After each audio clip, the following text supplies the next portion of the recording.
Thank you. Good afternoon, everyone. I'll call the meeting to order at 4:02. Approval of the agenda. Can I get someone to approve the agenda, please? Chris, seconder. Becky, are we all in agreement? Yes. Good. Okay, thank you. Anything to add to the agenda right now? Nope. Okay. Adoption of the minutes from October the 14th.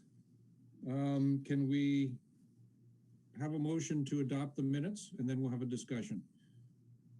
Becky, did I see you raise your hand? And Chris, thank you. All in favor? Yes.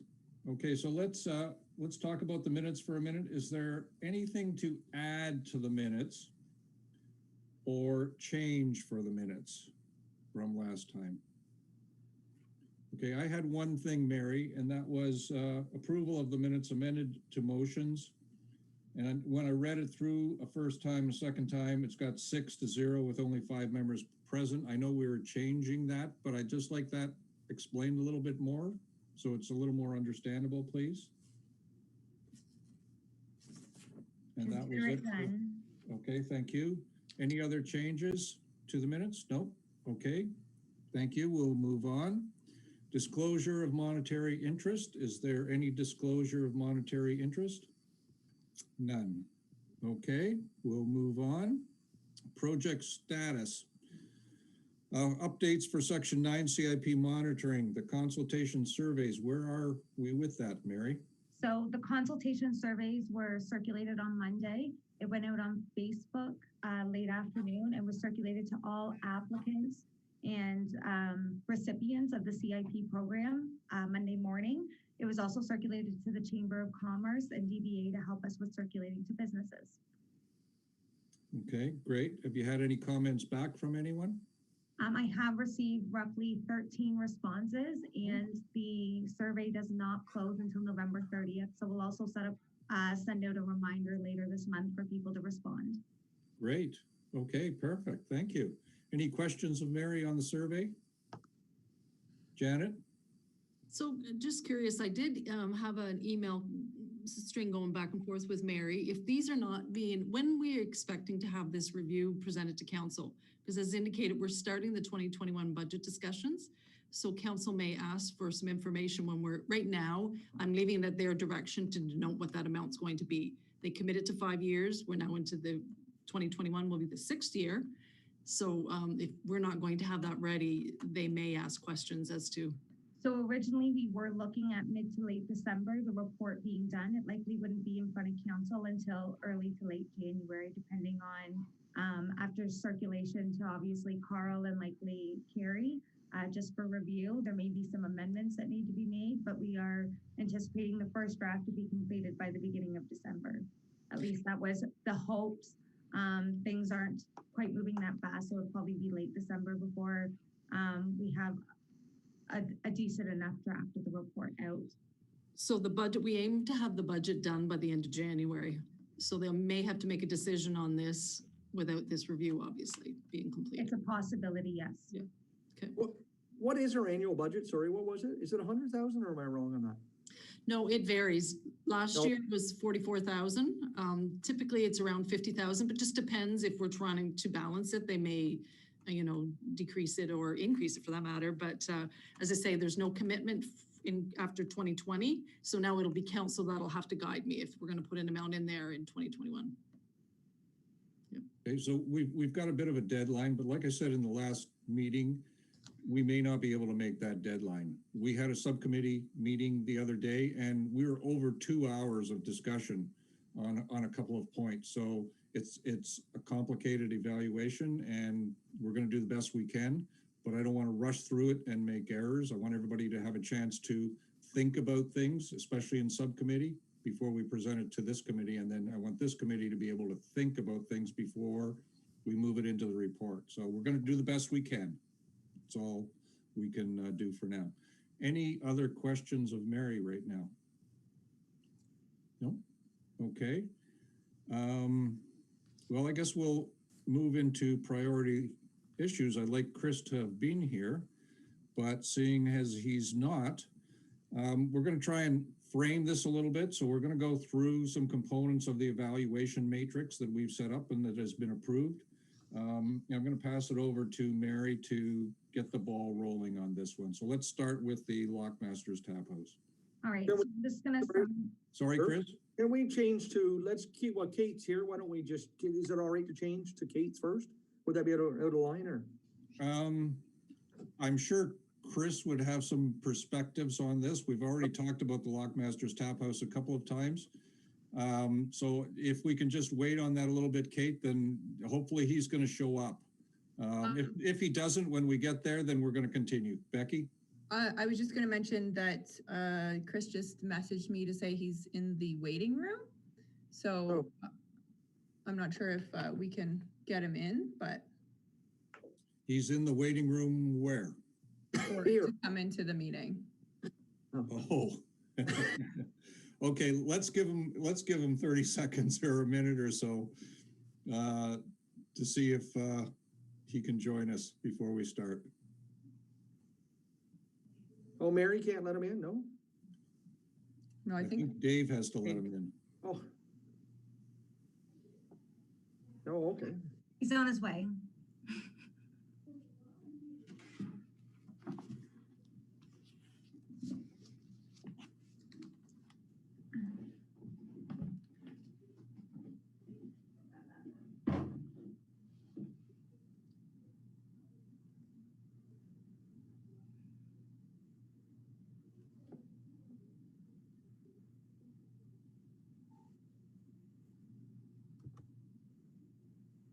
Oh, here he comes.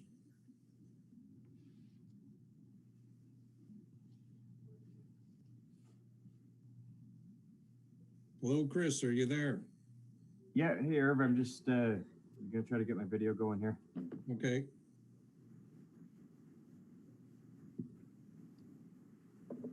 But I can hear everybody, so don't. Okay, we'll continue. Just so that you're aware, we have two guests with us. We have Kate Ryan and Carrie Costello. Both have joined us for today's meeting. And we've gone through the first few parts of the agenda, and we're down to priority issues right now. So our first issue is the Lockmasters Tap House, and we're going to try and do this by section of the evaluation. And I'm going to pass it over to Mary to start on our discussion there and how this is going to fit together. Great, so Irv, would you like me to start with a summary of the application and then lead to how we're gonna do the discussion? Great. So just to summarize the application, this is a Program 1 application for facade improvements at 28 to 32 Beckwith Street South, also known as the Lockmasters Tap House. The application was previously reviewed by the committee in August, but was sent back to the applicant with comments respecting the material used for the sign and the need for further quotations.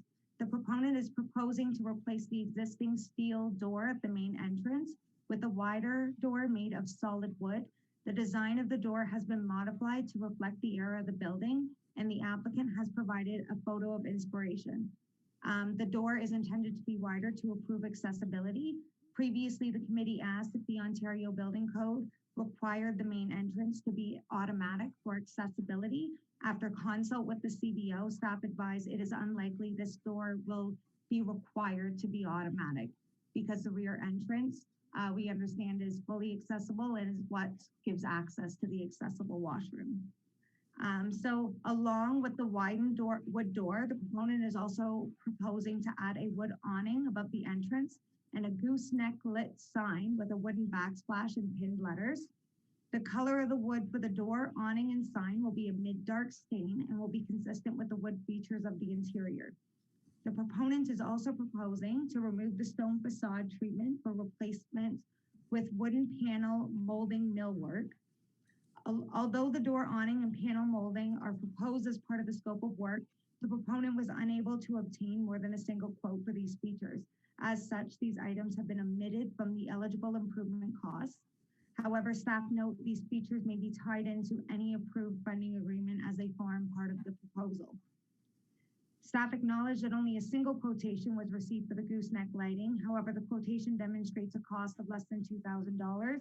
acceptance of a single quotation for amounts under $2,000 is consistent with our procurement policy and therefore was included in the eligible improvement costs. With these considerations in mind, the proposal demonstrates an investment range between $7,865 and $10,113.13 before applicable taxes, meaning the committee may choose to recommend council enact a funding agreement for an amount up to $5,056.57 for the proposed facade improvements.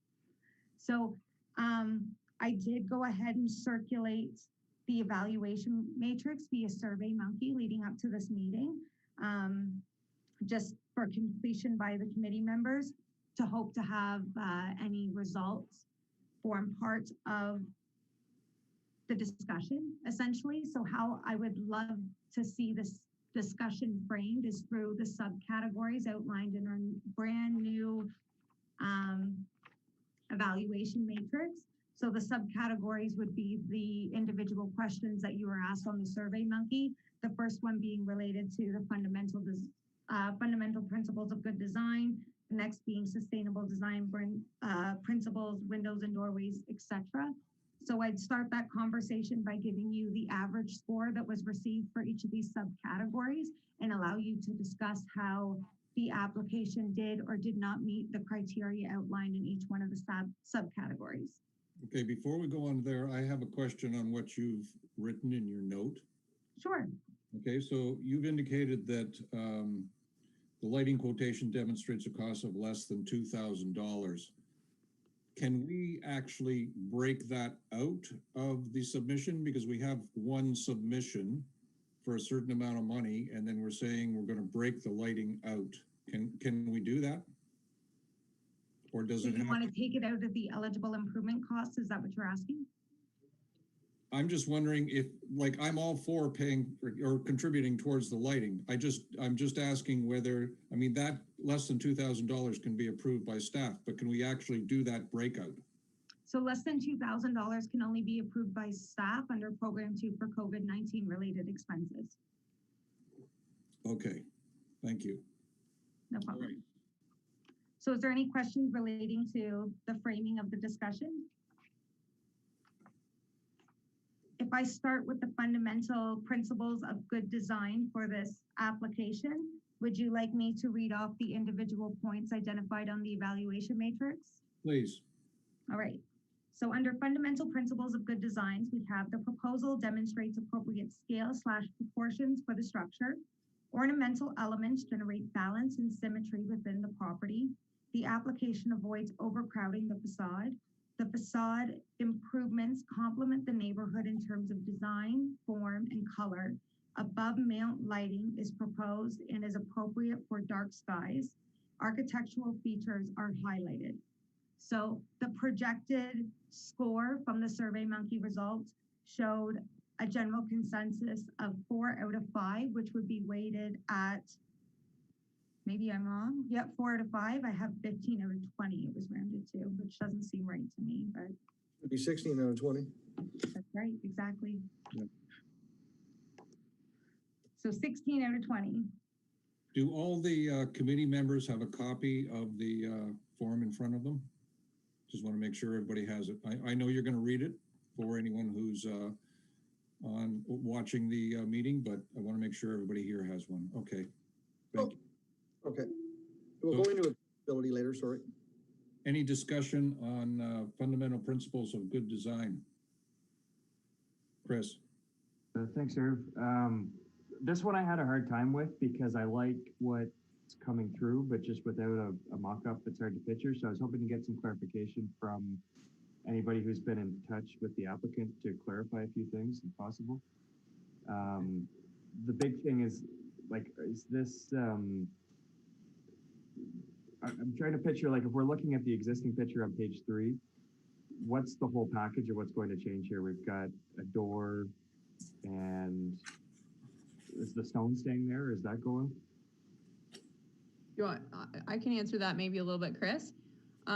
So the picture of the black facade is the closest thing to the inspiration that they are trying to use to mimic. what Mary and I confirmed with Rob is the differences between that facade, but it shows a fair bit of millwork paneling on the facade, as well as the door. He wants to do a similar door to that photo, but instead of being painted black, he would like to have it stained a mid to dark stain on the door that would match the backing on the sign. That although the photo shows it looking a bit barn boardish, he confirmed that it would be sort of a stain, like a glossy stain, something a little bit more sleek looking that matches. If anyone has been inside, they have a table that was made, the big round table. And so he wants to match that, which I would describe as being not a dark stain, but like a mid stain. So darker than a natural wood barn board, but not like a cognac or like a espresso color, more of like that mid-tone.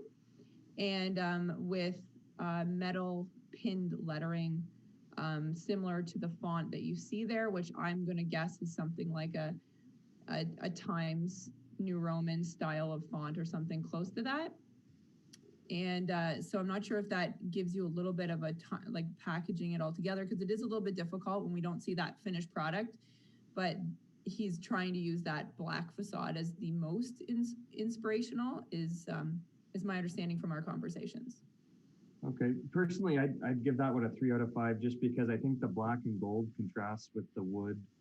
So that's the only reason I give it a 3 instead of a 4. But overall, like it's the bones of it look good. So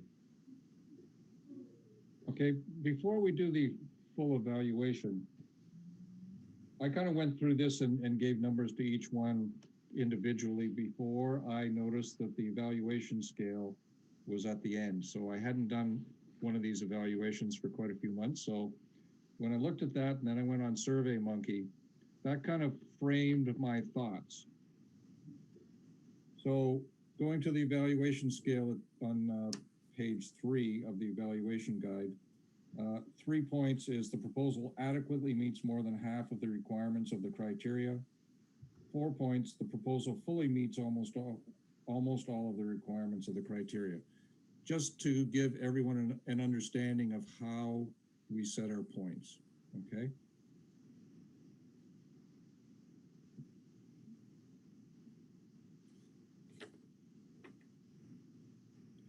Any other discussion on that? Mary? Sorry, I was just hoping that there would be a consensus as to what the committee feels the finalized score for that subcategory should be.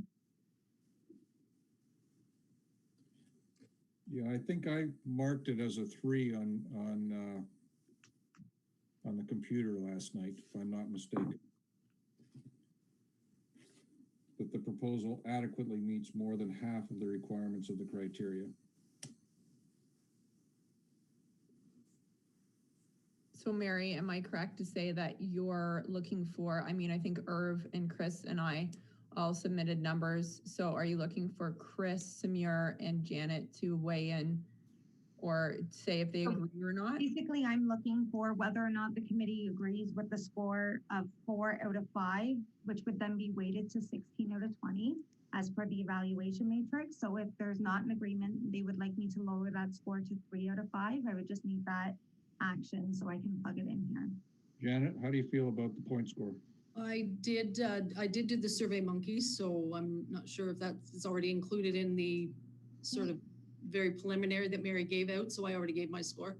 So it's just the ones that have not. And if she wants to take those in, I mean, if we've already done the scoring and she can add in the ones that had not, and then she can come up with a consensus. So as an average. Chris, Samir? Anything Yeah, else? I think 3 out of 5. Like, we're talking about good design. So we've got a couple pictures that were, is there, do we require a building permit for, is that one of the requirements for this application? Janet? I was going to ask that question because when you said he was changing the door, I believe you do if you change the window size or door size. So is he aware of that? Is that? So I haven't looked into it, but I can confirm that I have thought about it and it will be a condition of the funding agreement if approved by council.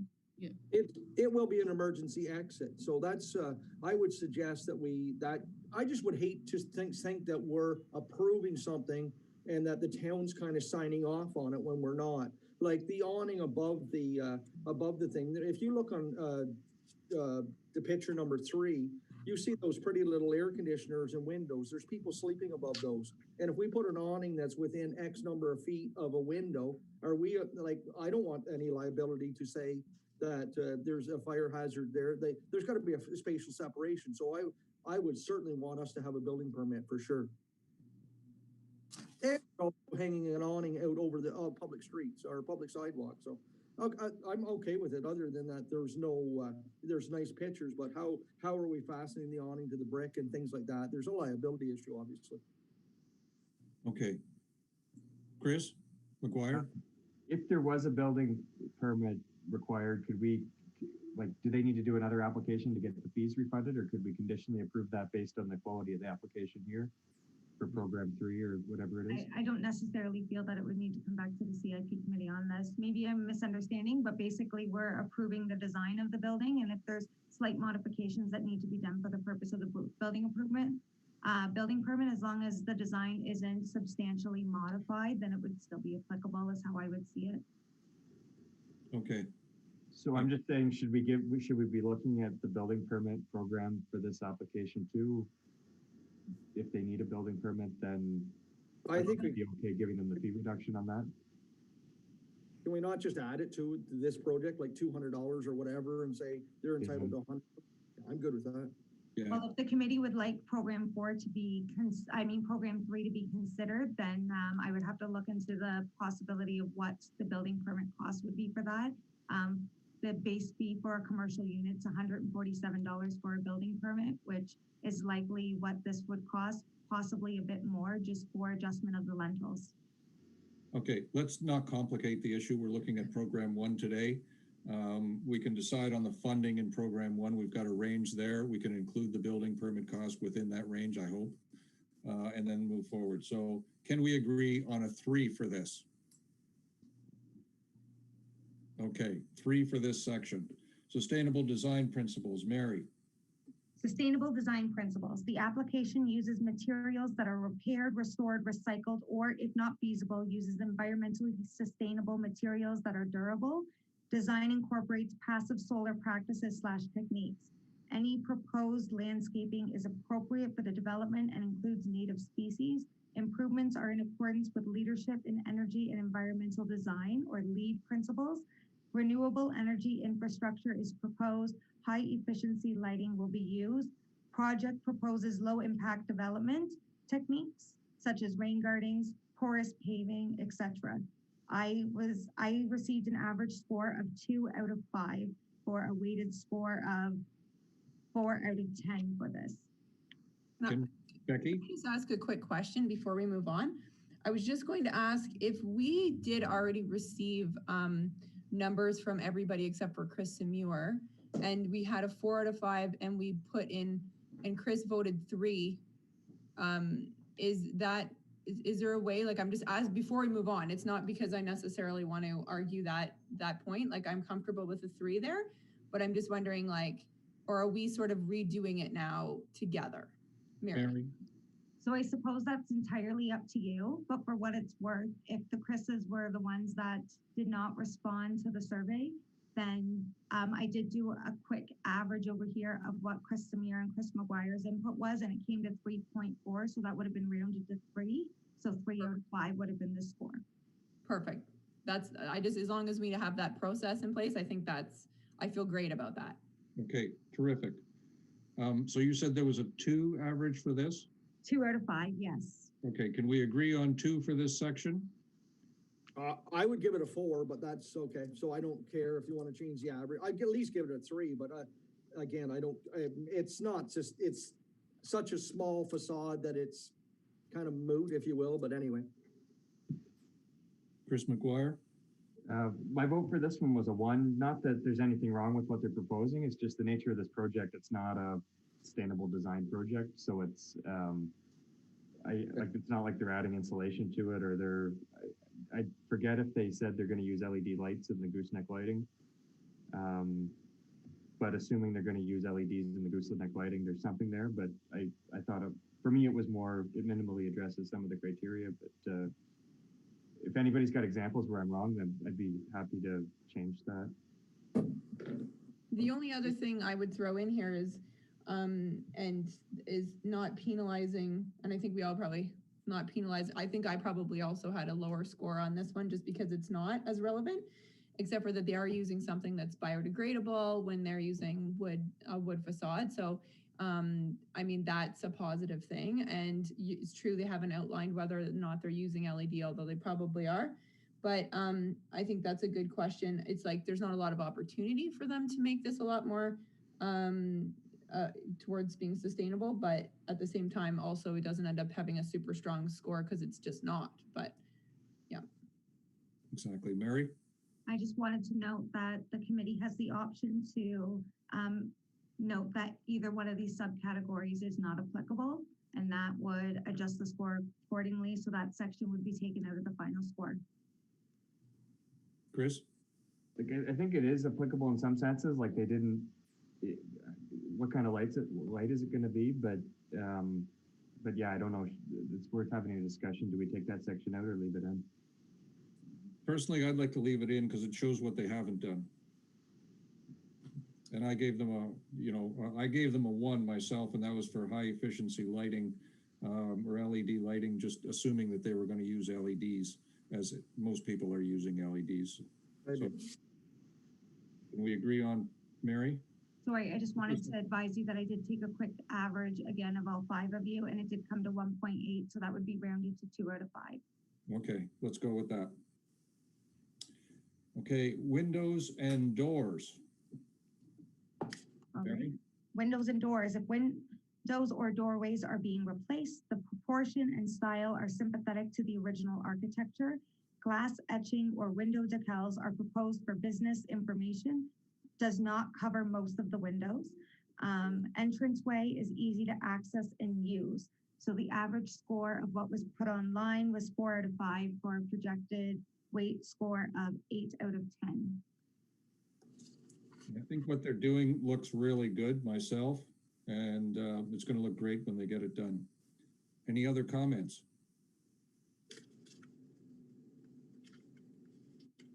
Chris McGuire? Just without a mock-up of the door, it's hard to understand what that's going to look like. But I thought it was interesting because the inspiration photo they've included's got the big window in the front with the see-through lettering on it. But then they've installed this like a sticker or something in the window right now that blocks the bottom third or so. So it's just trying to understand how it's going to come together. But yeah, my number was a 3 for that one, just for the record. But Okay. Can we agree on 4 and move on? It was 3.8, did you say, Mary? The average?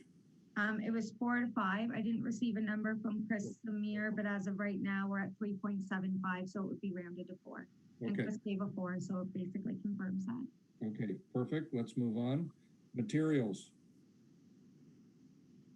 Sorry here. So project uses of high quality materials, stone, brick, masonry that are sympathetic to the original architecture. Project proposes to use the use of reclaimed or recyclable materials where feasible. Project emphasizes natural color palettes.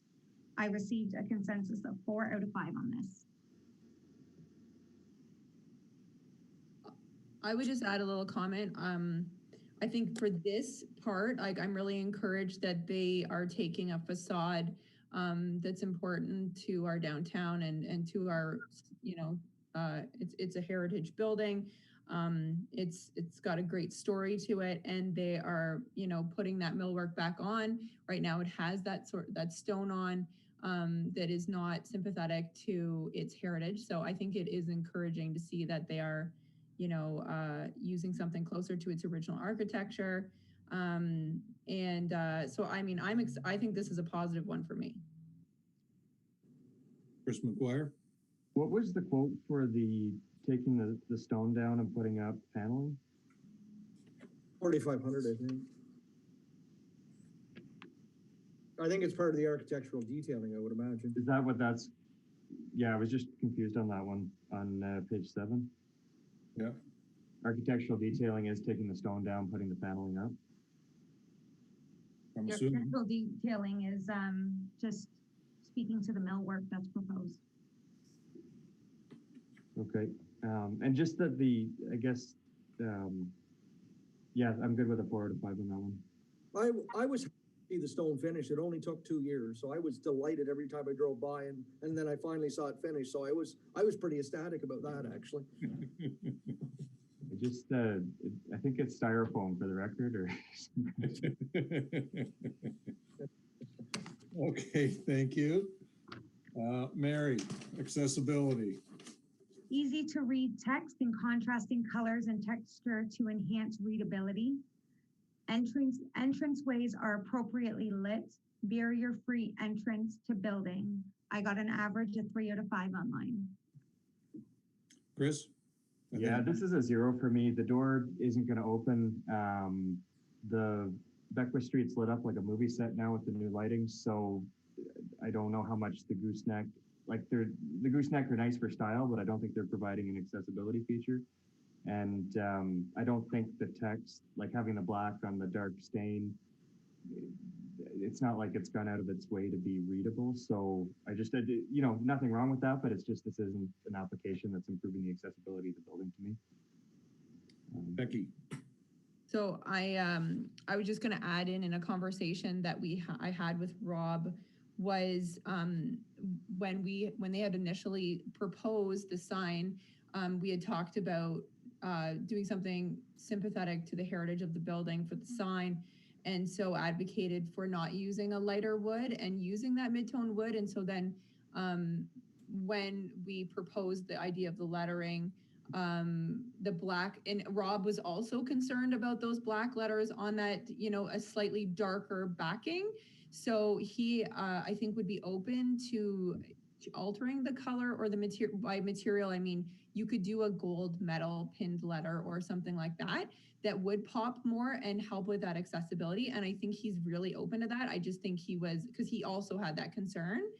And so I said that we would discuss that, whether or not there was a possibility that we would recommend an alteration towards that direction. And he's already going with that gold coloration in there. So I think he would be very open to that idea.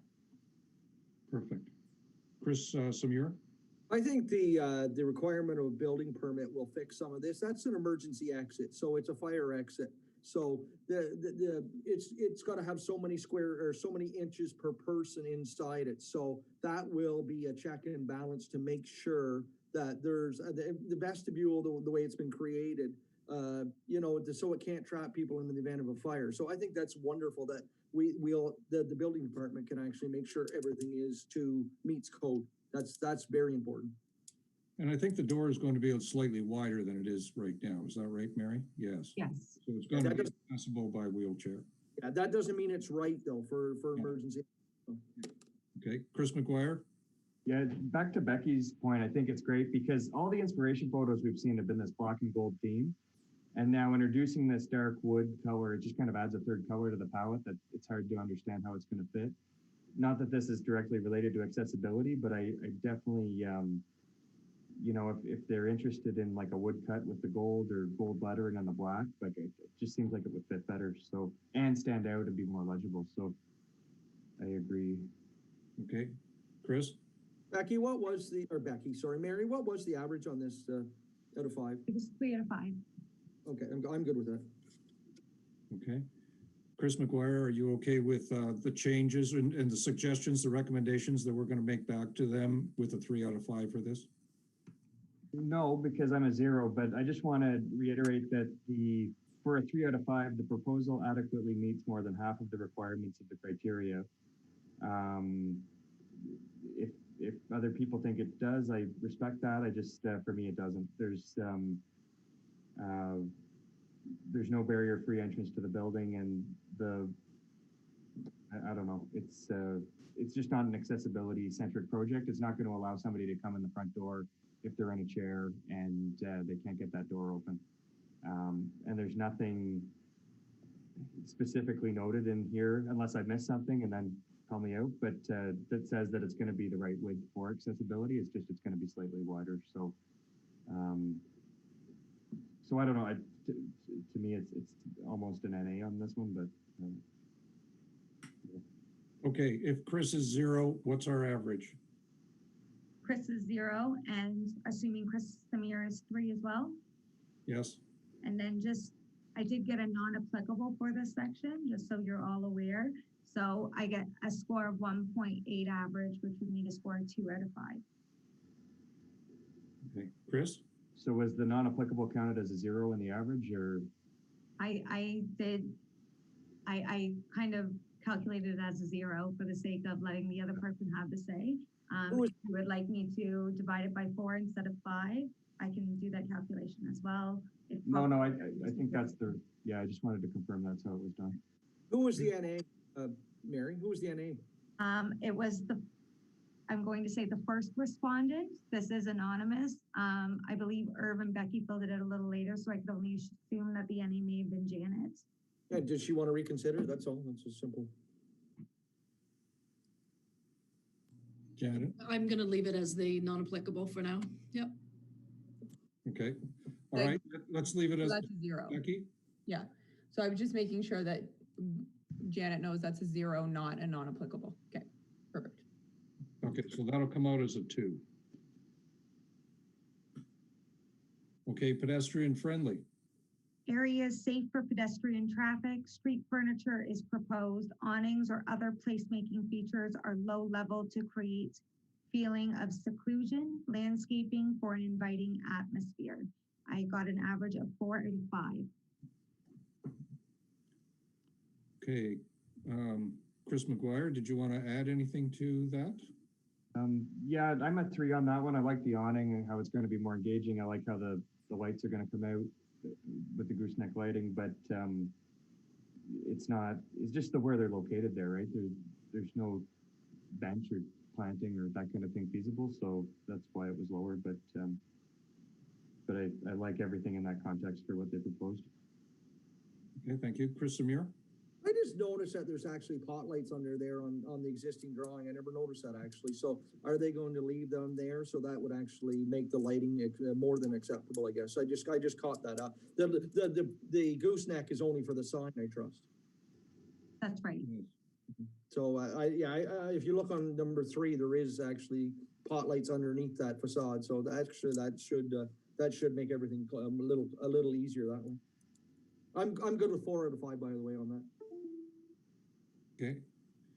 Mary, what's our score? I'm getting 3 as an average. 3? 3. Okay, so it was, all right. So it was 4 out of 5. Chris Samir was 4 out of 5. Christopher McGuire was 3. Okay, so one person out of the 4 was 3. How does that come to 3? And I also received an NA online, and NA we Okay. counted as 0 with the previous, so it's counted as 0 for this one because we've decided it's applicable. Okay, Why would that be NA? Like, that's very applicable. I just think I'm worried. I'm just worried about our methods, because if someone thought it was NA and they just didn't want to answer it, it's like they're giving them a 0, and I don't think it's probably intended. Would you like me to take a look at the score briefly again, not counting Janet's NA? So there, it would be divided by the 4 members who gave a response. yes, please. Chris McGuire? I have an issue with that just because it changes the rules halfway through this. We're doing it different ways for different questions, and NA would be my second choice. Like this is really a facade sign project. I understand the NA response, and because it takes it off the score, I guess, I don't know, if one of these was removed proportionately, it gets taken out and then the score isn't affected by it. So I would support making it an NA if there was a consensus to just take it out, but I'm okay with a 3 with it as is. Janet?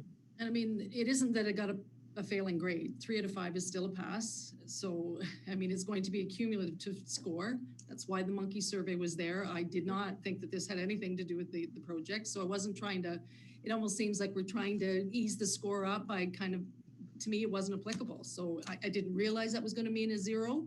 But if it's not applicable, it's not applicable. So to me, it shouldn't add points to something that really has nothing to do with that. So And I agree. that was my view. I agree with Janet. I considered the not applicable, but I didn't realize that it would be a 0 if it was non-applicable. And I'm not sure we discussed that anywhere in the evaluation. Becky? I was just gonna say, like, I feel like in normal, and I'm not trying to, also, I agree with you, Janet. I don't want to drive the score up either. I just want it to be accurate and consistent. I do agree with Chris that we should be consistent across the board with the questions. But to me, a non-applicable means you're pulling yourself out and it's not a 0. That's not in any other type of evaluation I've ever been part of. You don't have non-applicable be a 0. That's just not normal for me. That's like saying, let's remove that piece, or I'm removing that piece from myself. So that's my 2 cents. I just want it to be fair. And I like to be consistent as well. I'm with you. Chris McGuire? So is there consensus to remove the pedestrian friendly piece out of this evaluation? It sounds like maybe, because there's, because that, I don't know, that takes it out. But 3 is a passing score too. So what's the direction on that one? Mary, what were we originally? For the pedestrian friendly, Yes. I got a 3. Okay.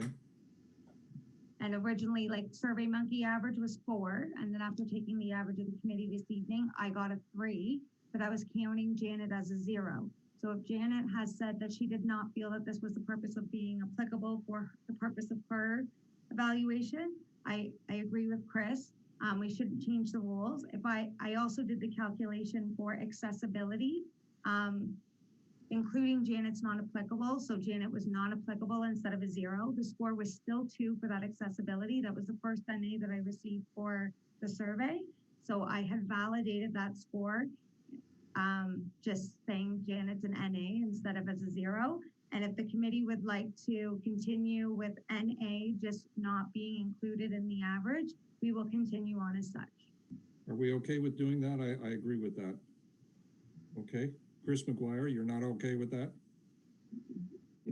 It doesn't give a good weight, because if somebody picks an NA and says that they don't feel it's addressed any of those points, that's a 0.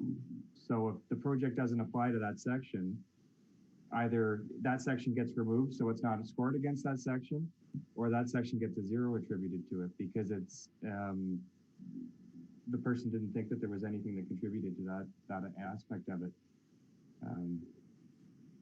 Becky? I was just gonna say, what about if we gave Janet the opportunity to give it a 0, like both options, if she wanted to change her NA to a 0? Well, from what Mary has told me, it wouldn't matter, right? You said the previous one, if you were to remove that out of it, you're still getting a 2. Is that, did I understand?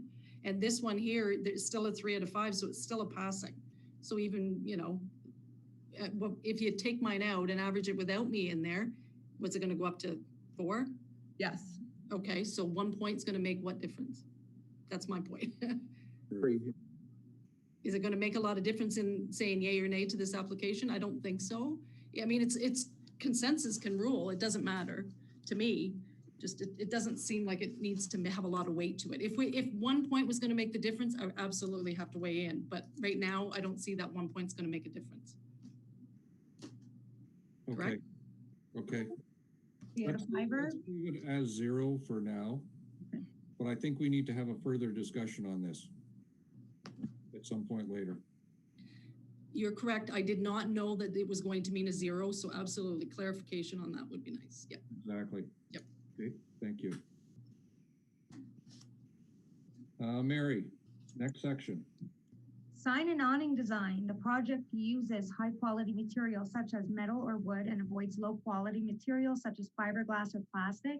Sign design is no taller than 0.9 meters or 3 feet in height and proportional to the architectural elements of the building. Placemaking features are proposed to create a landmark that is sympathetic to its context. Sign emphasis contrasting color palette and avoids bright, harsh colors. Sign does not exceed more than 90% of the storefront width. I got an average online of 4 out of 5. Okay, Chris McGuire, do you want to add something to those numbers? Yeah, I would have been a 5 out of 5 for this one, but I'm a 4 only because they haven't included the dimensions are hard to follow to make sure that it's complied with things. So um, I'm sure it's going to comply, but that's the only reason I didn't give them full points on that one. Okay, anyone else? Chris Samir? I'm assuming it's going where the existing banner is, and that's obviously less than 2 feet, so I'm good, I'm fine on that for sure. Okay, what's our average, Mary? I didn't get a score from Chris Samir. Fine. Good with the 5? Sorry, maybe I missed that. 4.4, so rounded down to 4. Okay, perfect. Let's move on. All right, so architectural features and design. The proposal is sympathetic to the architectural context of the building. I got 4 out of 5 online. Okay. Chris McGuire? That's good with Chris McGuire. Chris Samir? Chris? All right.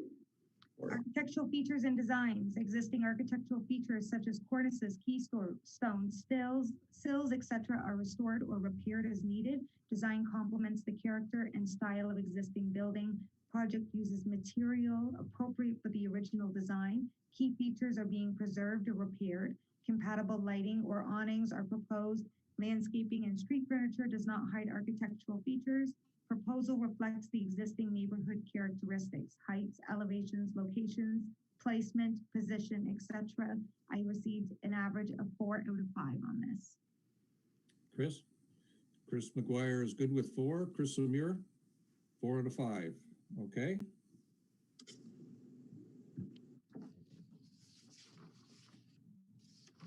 Part 5, Mary. So I was actually thinking that it might be best to decide whether or not to award bonuses for this section as a group. So if the group would like to discuss whether or not each one of these bonuses is applicable, that would be helpful.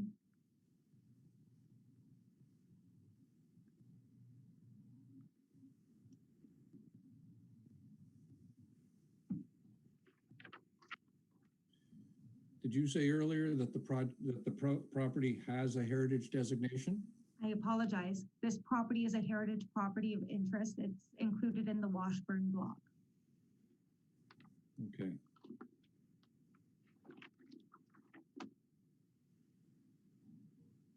Chris McGuire?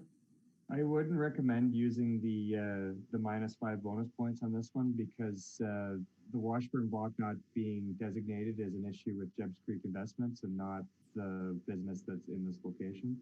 So to punish them for something that's the landlord's responsibility, I don't think is fair. And I don't think there's any nature of this renovation that's significantly adding value to the landlord's asset. Like if they were to move on to a new location, all of this stuff would come down. So I don't think it'd be fair to put that one on Rob and his team. Okay. Becky, you've sat on the Heritage Committee. How do you feel about that?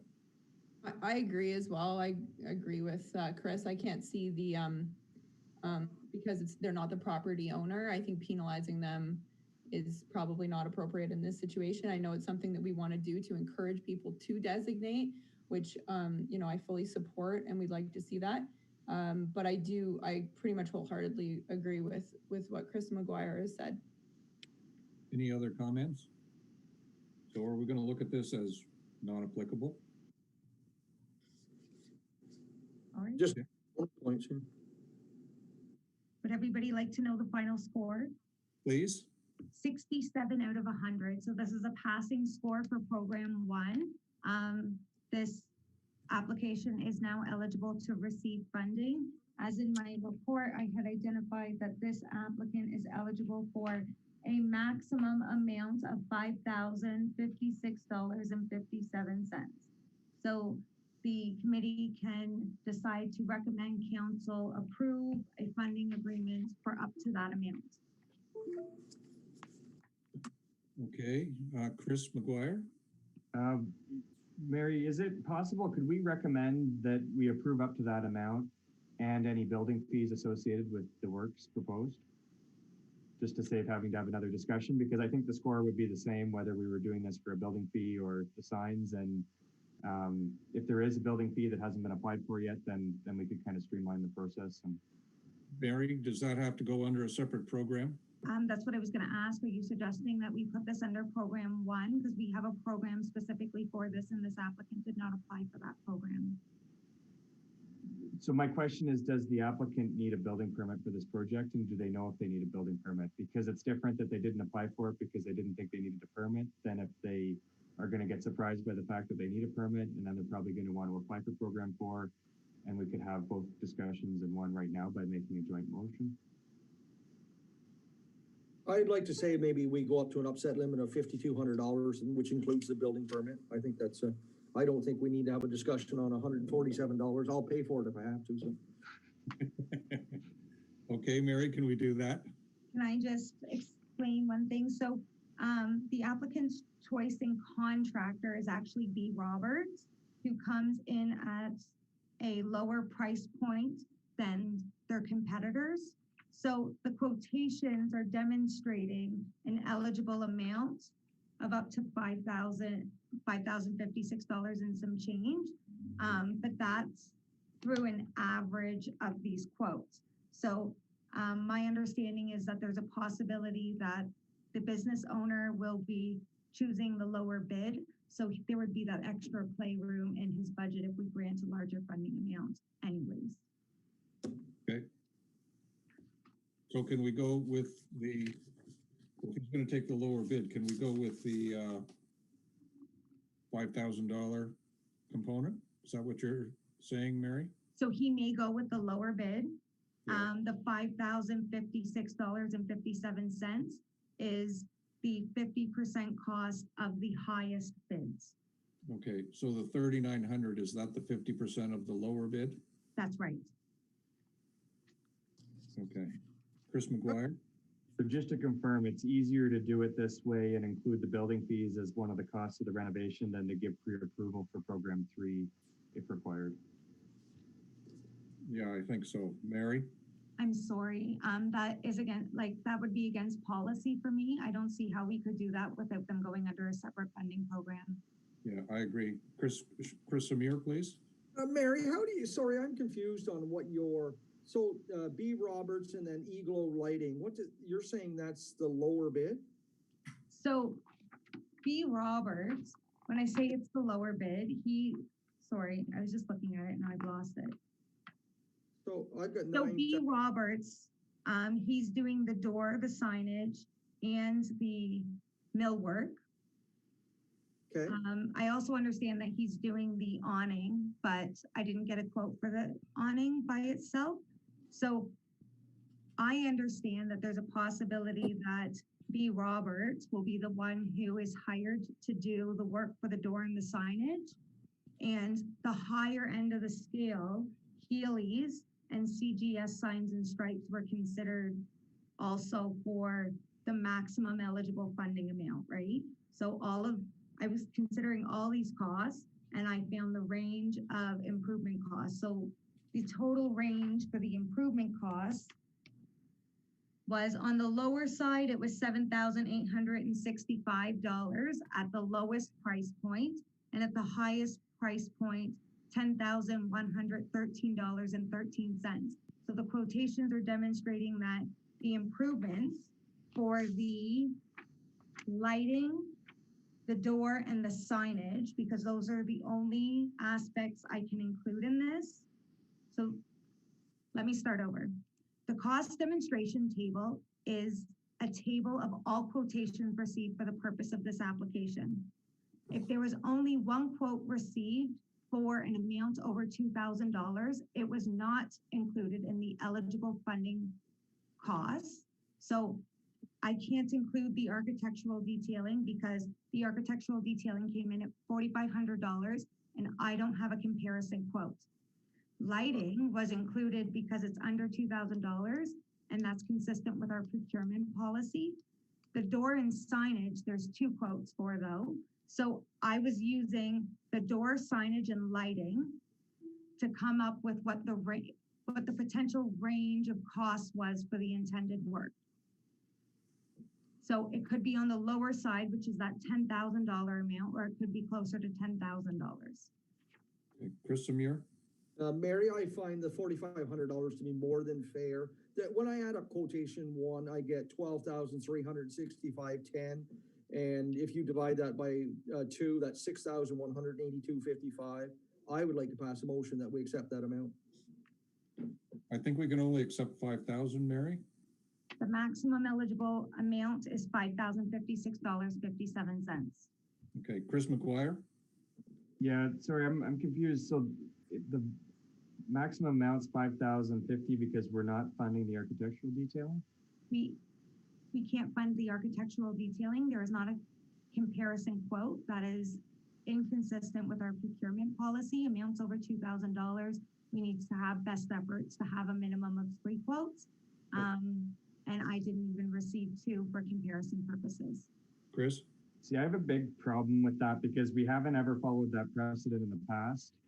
Even this year with the corner of Beckwith and Maine, that was one quote from Wildwood, I believe. So that's a huge change to how we're administering this thing. And I think if the price is reasonable, if the price is unreasonable, we always have the right to reject it for a lack of quotes, and we have in the past. But when the price is reasonable, I think we need to acknowledge there's a shortage of these heritage carpenters in town and working in the area.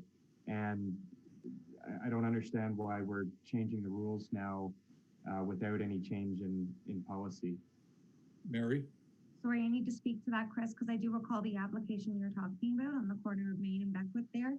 So at that meeting, we did accept that one quote. That report was actually delayed going to council because of the fact we only accepted one quote and the fact that it was inconsistent with our procurement policy. And I do recall that at that council meeting, council was advised that staff would do their best efforts to ensure that these proposals were consistent with the procurement policy from this point onward. So this is their first full Program 1 application since that time. Chris Samir? The last time this came through, the sign was at $11,000, which was obviously an error. So I have no issue with the 4,500. I find that more than fair. I'll whittle up a quote right now for 5,900 if it makes it easier and send it to whoever. But let's get these people to let them get the sign done, the whole facade done. I would like to bring the motion that we accept all of quotation 1 for 12,365.10, and we pay half of that, 6,182.55. Then we don't have to worry about the building permit. Okay, for program 1, what's the maximum we can accept for program 1? 10,000, isn't it? Yes. That's right. So 10,000. So if we go with 5,900, that's within the 10,000. We could do that. Yeah, the $6,182.55 fits within the 10,000 for sure. Okay. We could recommend doing that and pass it up the line. And if council doesn't agree with that, they don't have to approve it. Mary?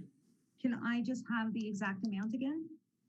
Sorry, just I added up the quotation ones, the door of Roberts, the 4,500. That comes $12,365.10, and half of that is $6,182.55.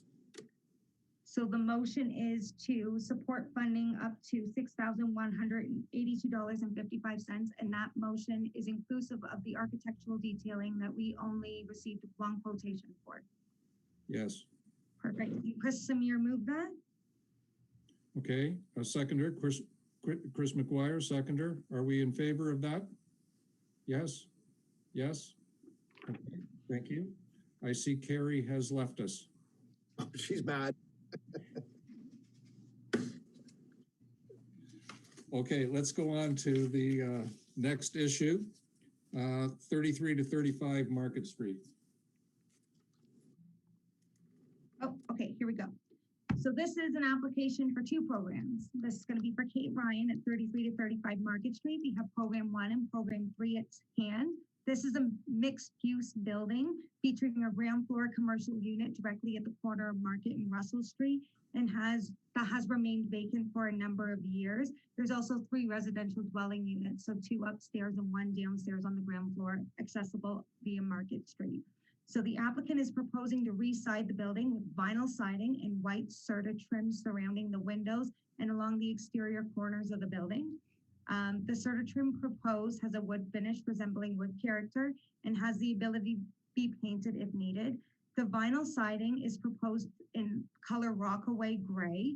Samples have been received for this color as well as alternative color choices, including the Richmond Red, which was originally proposed but altered to conform to the town's design guidelines. In addition to the new siding and trim, the applicant also proposes to install new gridded windows. The upper story windows will remain the same size and shape, where ground floor windows will slightly different from what currently exists on the property. The windows on each side of the commercial unit's main entrance will be double hung windows side by side with a transom window above.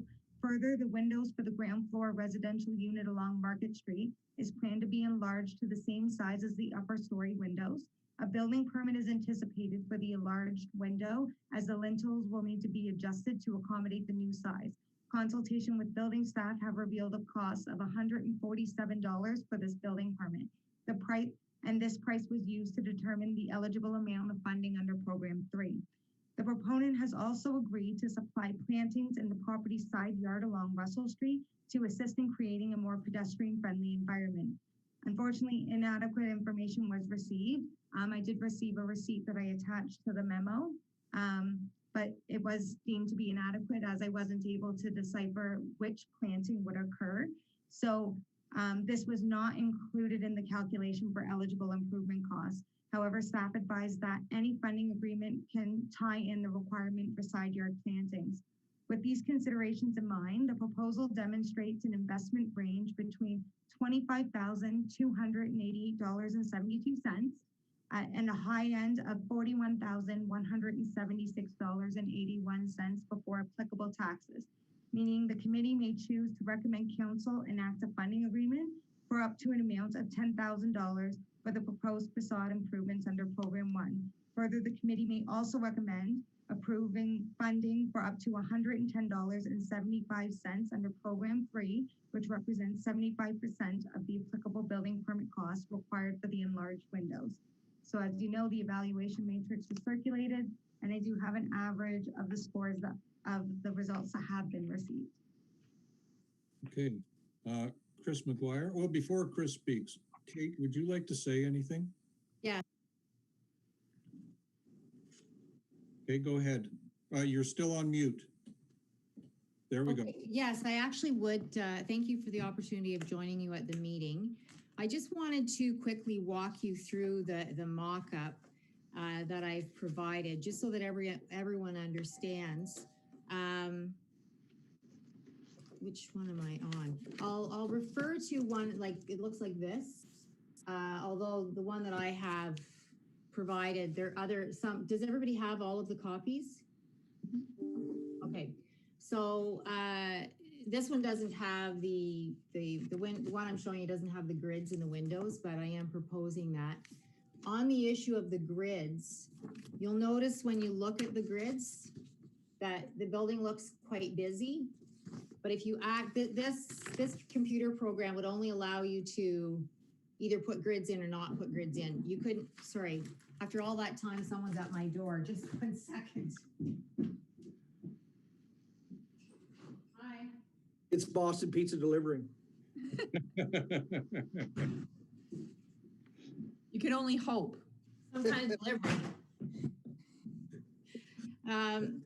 So when you're looking at the windows with the grids, it might look a little bit busy, but what you need to do is refer to the pictures that have been provided by Rito Lumber. So you'll see that each of these squares doesn't actually have that many squares in it.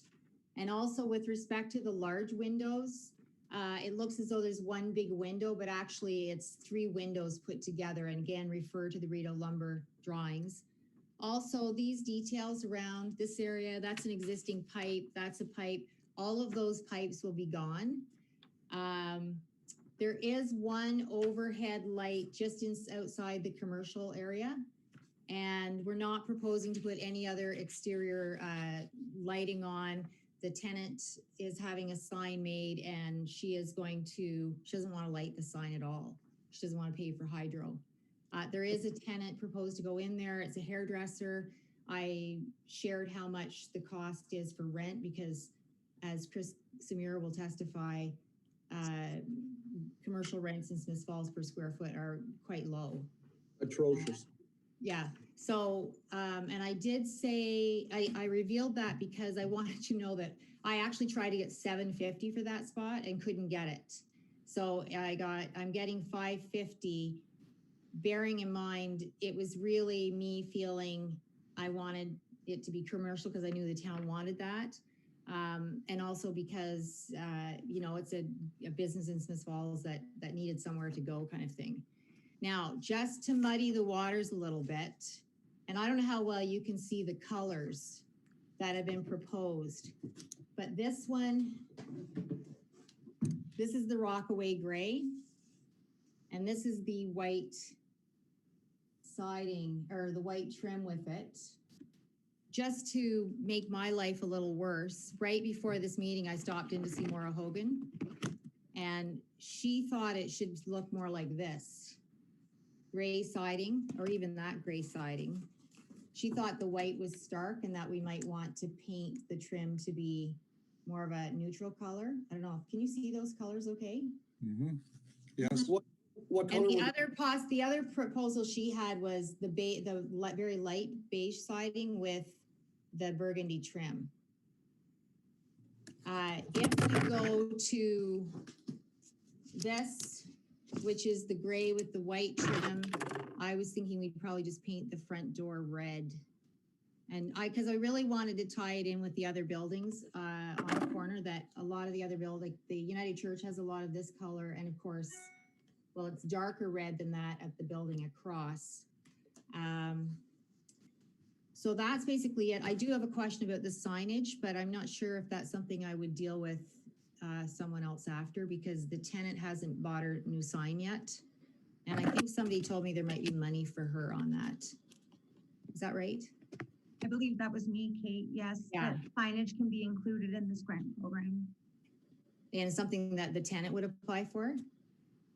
She can, as long as there's not two open agreements on the property. So this agreement would have to be closed before the tenant applies. Oh, I see. Yeah, she won't have time for that. So, so that was all that I wanted to say, but other than if someone had any questions for me on the design. One of the concerns that Maura had was that this white trim board along here might get very dirty with traffic. And as far as that, I didn't provide sufficient information about the tree. I don't really care about the tree. I was asked to provide something. It's not really something that I'm proposing to do, but I'm prepared to do it. I just gave you, I didn't think I had to get the tree figured right out. I just submitted a figure based on the fact that I've recently planted 6 trees over at Elmsley Street. And so I know how much it costs to get somebody in there to plant the tree. And I gave a receipt for some of the trees that I had planted over at Elmsley. What did I put down there? So it's like $400 or $500 to get a tree, buy a tree, get it there, and get it planted in the ground with fertilizer and everything. So. Kate, I have a question. Was this building empty? Yes, 2 of the units were empty. There were 2 tenants in there. We've completely renovated the upstairs unit. It's beautiful. It's hardwood floor, stainless steel appliances. It's gorgeous. The other 2 units were occupied, and yeah, it's night and day. I think I've spent about 150,000, not quite that so far. And I have to say that, quite frankly, you'll notice a huge difference in the 2 quotes for the siding. I think the one quote arguably might be a little bit low. That's the guy that works for me all the time, and that's the only reason I've even been able to do as much as I've been able to do. We don't know if we're gonna have some problem areas when we take off the siding. He has indicated a few spots that he thinks there's some rotten boards under, and so I think we're gonna be well over 25,000, well over by the time it's said and done, no matter how we shake it, how it all shakes out. Okay. I'm Yeah, the glad. building's in it's in rough shape. In fact, I'll be honest with you, it's always kind of embarrassing to say you own it, but I've been looking for, we did so well. I wasn't even planning on doing the outside right away, but we've done so well on bringing the building in under budget that, that I wanted to move forward that if I could get some assistance on it. Well, I'm glad to see that there's going to be 3 residential and 1 commercial on the bottom floor in that building. I think that's a good thing. Chris McGuire. Thanks, Irv, and thanks, Kate. How many units are in the building total for residential? 3 residential, 1 commercial. Okay, and 2 were empty before? 1 2 were empty commercial, 1 before. residential? It was uninhabitable. Okay. Yeah. On the Russell Street facade, what's in that window covering there? It's got like a different finish on it, or is that just a computer program? Russell Street, that's gonna be gone. It shows this window still in here, this one right here. But that's not gonna be there. It's inside a stairwell. It doesn't go to anywhere. Okay. It's covered over. And the 2 top ones are covered over too, or? No, they'll be the same. They'll have no, only that one is covered over. Okay, and the white trim on the one picture, there's white trim on all the corners, and then on the second one, it's just on the bottom. Is that staying there at all, or? No, it's supposed to show on all the pictures. I just had to mock it up for the one just to show it. But I'm proposing to have it on all the edges, around all the doorways as well, and around the windows.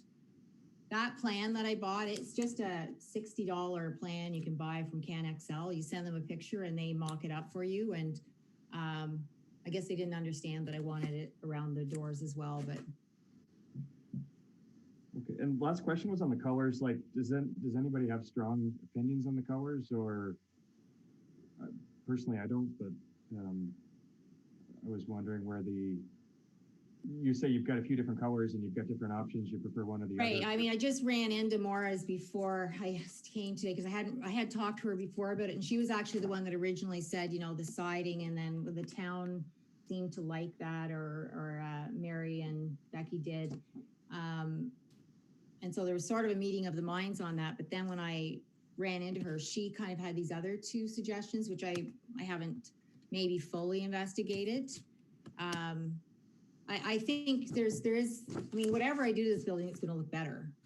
I am a little bit, I like the gray now. I've been brought over to that idea by Becky, because originally I was thinking more of this kind of color. But it is a little bit bland. It'll be a little punchier with the burgundy door, but yeah, if it's all the same to the committee, the cost is all going to be the same, regardless of what color we end up with, as long as, I get it. Hey, Becky? Just to speak to that a little bit, it was an interesting conversation that Mary and Carl and I had when we talk about our design guidelines, and we sort of poured over those a little bit with this project, which was really helpful, because every time we do that, we kind of get to be more familiar with them and find some things that, we can improve upon or have some gaps.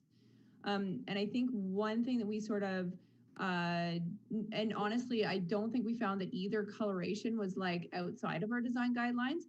I think when we were looking at the red, it was Carl and I, Mary, were kind of discussing how it had a bit of a flavor that was not something that we see typically local in Smiths Falls. And so that's something that we do try to be a bit cognizant of in our downtown, was just does this building look like it's from here? Does it make sense?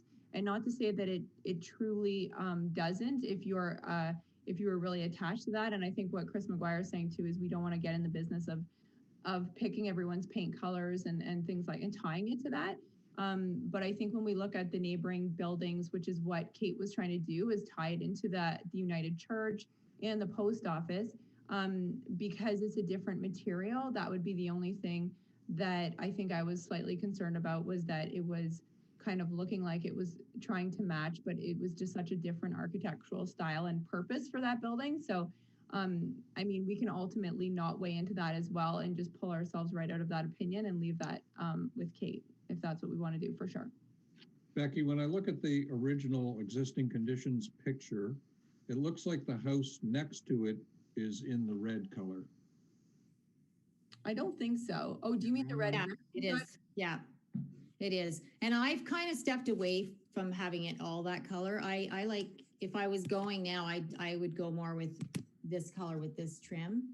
Because the more I looked at it, the more I thought it's too much burgundy too much burgundy, too much red for that corner because, and then it would really make Chuckles Jack stand out. But yeah, I guess initially I was thinking it would blend in with the other houses on Russell Street and the United Church and the old post office, but. Okay. Any other questions at this point before we get to the evaluation matrix? Chris? I'm not much of a lover of vinyl siding, and obviously that's your price point. So that's one of the things that I would probably, if we're going to contribute money, I would probably insist that we go to something else other than vinyl siding. But I don't agree with paying using taxpayers' money to spend to change vinyl siding for vinyl siding. But that's again, we can get into the matrix. Well, I did provide the cost of CanExcel, and you know, I've gone so far as to get samples of CanExcel, but I'm just not sure in the end that it's worth. There was CanExcel on my cottage originally, so I'm very well aware of what it looks like and how durable it is, but I'm just not in love with it.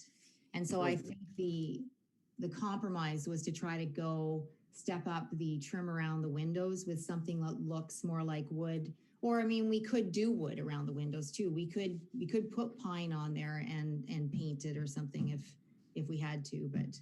No, there's lots of other products that you could certainly use that are more durable than pine themselves. Well, whatever, like a painted something or upgrade that area to something else, but yeah. Are you planning on doing the whole building or just the facades that we see? No, the whole building. Yep. Yeah. And there's lots of other windows going into besides what you're seeing. Yeah, we're not very good at taking before and after photos, but the inside, it's just so much better than it was. The layout is better. You couldn't do anything with it.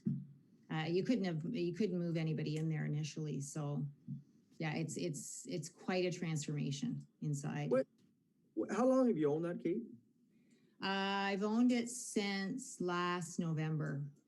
I didn't know the town was philosophy was for commercial for that area. Like, to me, that would be more of almost like we would be promoting an affordable housing unit there instead, which would give you more income than the 550 or whatever. How many square feet is that commercial unit? It's about 390. Oh, okay. So it's too small. It could be a bachelor, I guess. It could be a bachelor. We certainly, I had done a layout for a single night stay there because I knew I could get one in there. I could make it work. But ultimately, you know what I honestly thought would be a great use for it would be a tiny little bakery. That's what I would have thought. The problem with that is then you get into the commercial kitchen and all of those requirements. I just thought being at the top of Russell with all the restaurants along there, something that would have gone in with the restaurants would have been a nice use of that, but maybe later. Mm-hmm. Chris McGuire, did you have your hand up? Yeah, thanks, Irv. In the drawings, we've got the border of where the blue is now meets the white, and I'm wondering if that ridge is still going to be there, or if that's just part of the computer program. Sorry, are you talking about one of these things here? Yeah, there's just they'll all be gone. Okay, so that's that will all that's there because originally this area here was shingles. Okay. And so when they do the computer program, they still keep that as a separate entity, but all those lines will be gone. Okay. Okay, let's get to the evaluation matrix. Mary, maybe We just, need to read off the points. well, I don't know if we need to read off every point. We did that the first time around. Maybe just the category and then give us what the average was. Perfect. Fundamentals principles of good design, average of 3 out of 5. Okay, Chris McGuire and Chris Samir, did you want to add to that? No, three's fine with me. I was a 1 on that one. The reason why is that the grids on the windows aren't the same shape for each one. So for proportion scale, it's going to mix it up. There's no real ornamental elements, I guess, around the window. But my question with the thing around the window, it's nice and decorative, but it's does it match something that would have been there originally? I don't know. I don't think so. Overcrowding the facade, it's a pretty plain building. There's not much to overcrowd. The facade improvements complement the neighborhood in terms of design, form, and color. That the vinyl siding, I don't really think fits in that. It fits in that neighborhood because a lot of these buildings are neglected. But does it fit in with the post office next door, the church next door, the red brick houses on Russell Street? Not so much for me.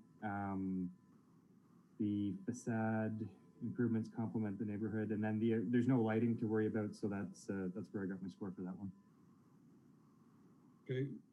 I've now calculated an average of 2 out of 5. Okay.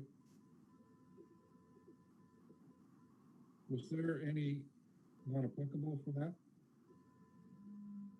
Well, previously, there was we had 3 out of 5 as an average. And then Chris's 1 changed that to a 2 out of 5? Yes, I have 2 1s, I have 2 3s, and I have a 4. Okay. Okay. All right, sustainable design principles. I have an average of 1 out of 5 for this. Chris and Chris? I'm a 0 on this one. Or an NA.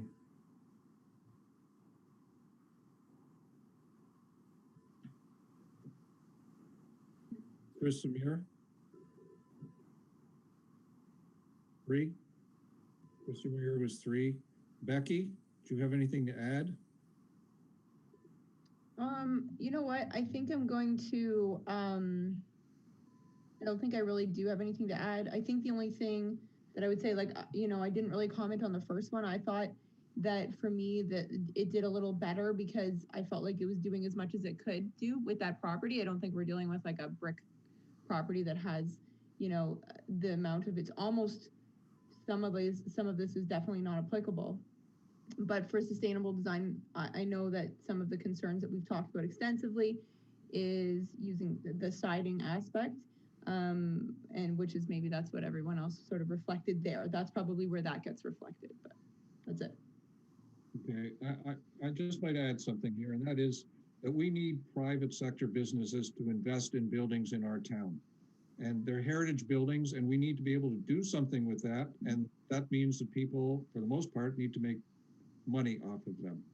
Without that, these buildings aren't going to be changed. They're going to fall apart. We need that to happen. But I also want to say that we have a Program 1 evaluation matrix that was approved by council, and that we have to go by those guiding principles as we move through this. So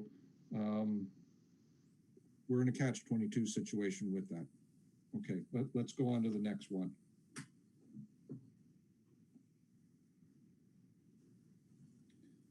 Sorry. Windows and doorways, I had an average of 3 out of 5. Okay, Chris and Chris? Chris 3. Samir was 3? Yep. Chris McGuire?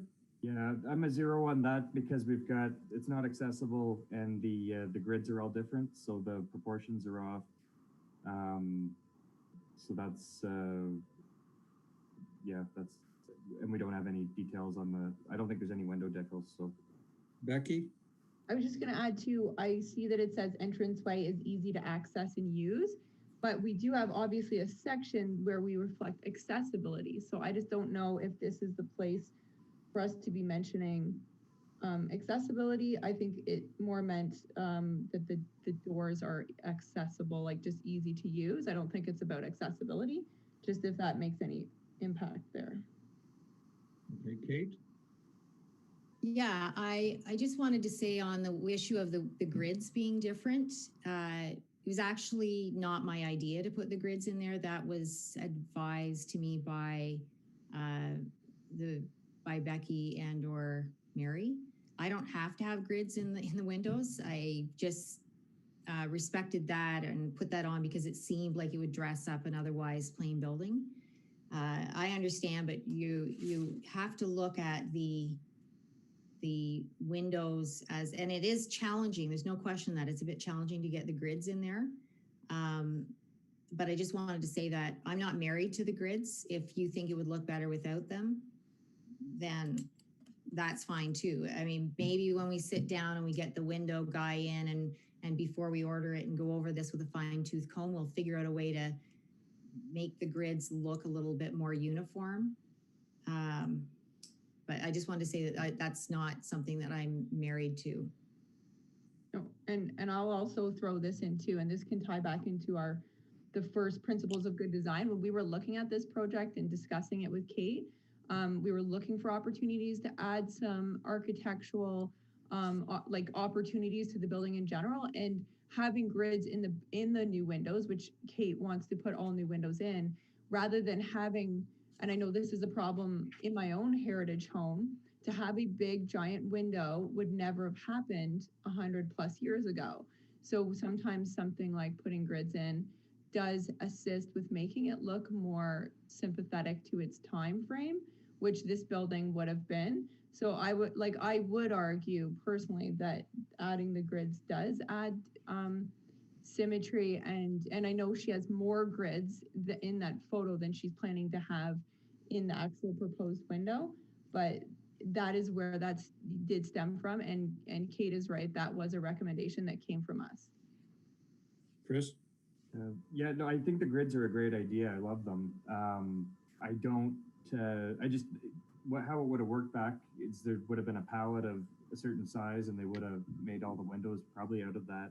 I think to have the bigger ones, like my house has 100-year-old windows in it and some of them are 5 feet by 4 feet. So definitely, like, I don't know, maybe on the commercial one. I think when you think about all these different sizes, some of them are squares, some of them are rectangles, I think it's going to turn into a mismatch, and that's where my concern comes from. But I do really like the intention of it. I don't want to be unfair there. Like it's definitely going to add character. It's just if they're all going to be off, it's going to look like a kind of a real deal sale. Okay. Mary? Sorry, everyone scores that time calculated out to actually, instead of, sorry, which one are we on again? Yeah, instead of a 3, it was then lowered to 2 out of 5. Okay. Do we want to go with 2 out of 5 or 3 out of 5? Well, I'd like to go with 3 out of 5, but consensus will apply. So Ray, what was the, what did it work out to be exactly? 2 point what? 2.4. Sorry, what did I say, 3? I think you said had a 3. I had a 4, a 3, and a 2 online. Sorry, I meant to say 4.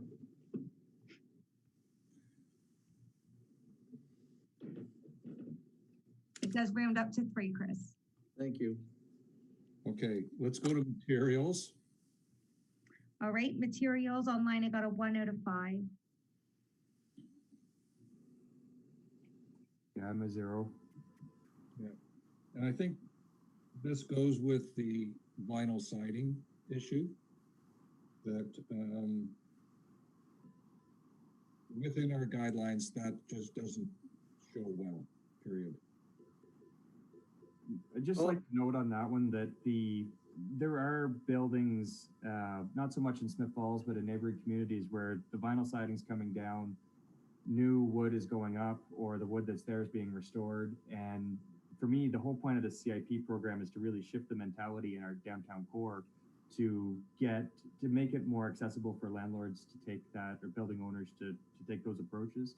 So I don't necessarily want to compare it to the other buildings on Market Street, but more, what are people doing in other communities that, you know, when they're restoring this wood and getting heritage carpenters in, there's the potential for a really high bar there, which is a huge experience, or huge improvement in the pedestrian experience, the facades feel and look, and all of those things that we're trying to do here. So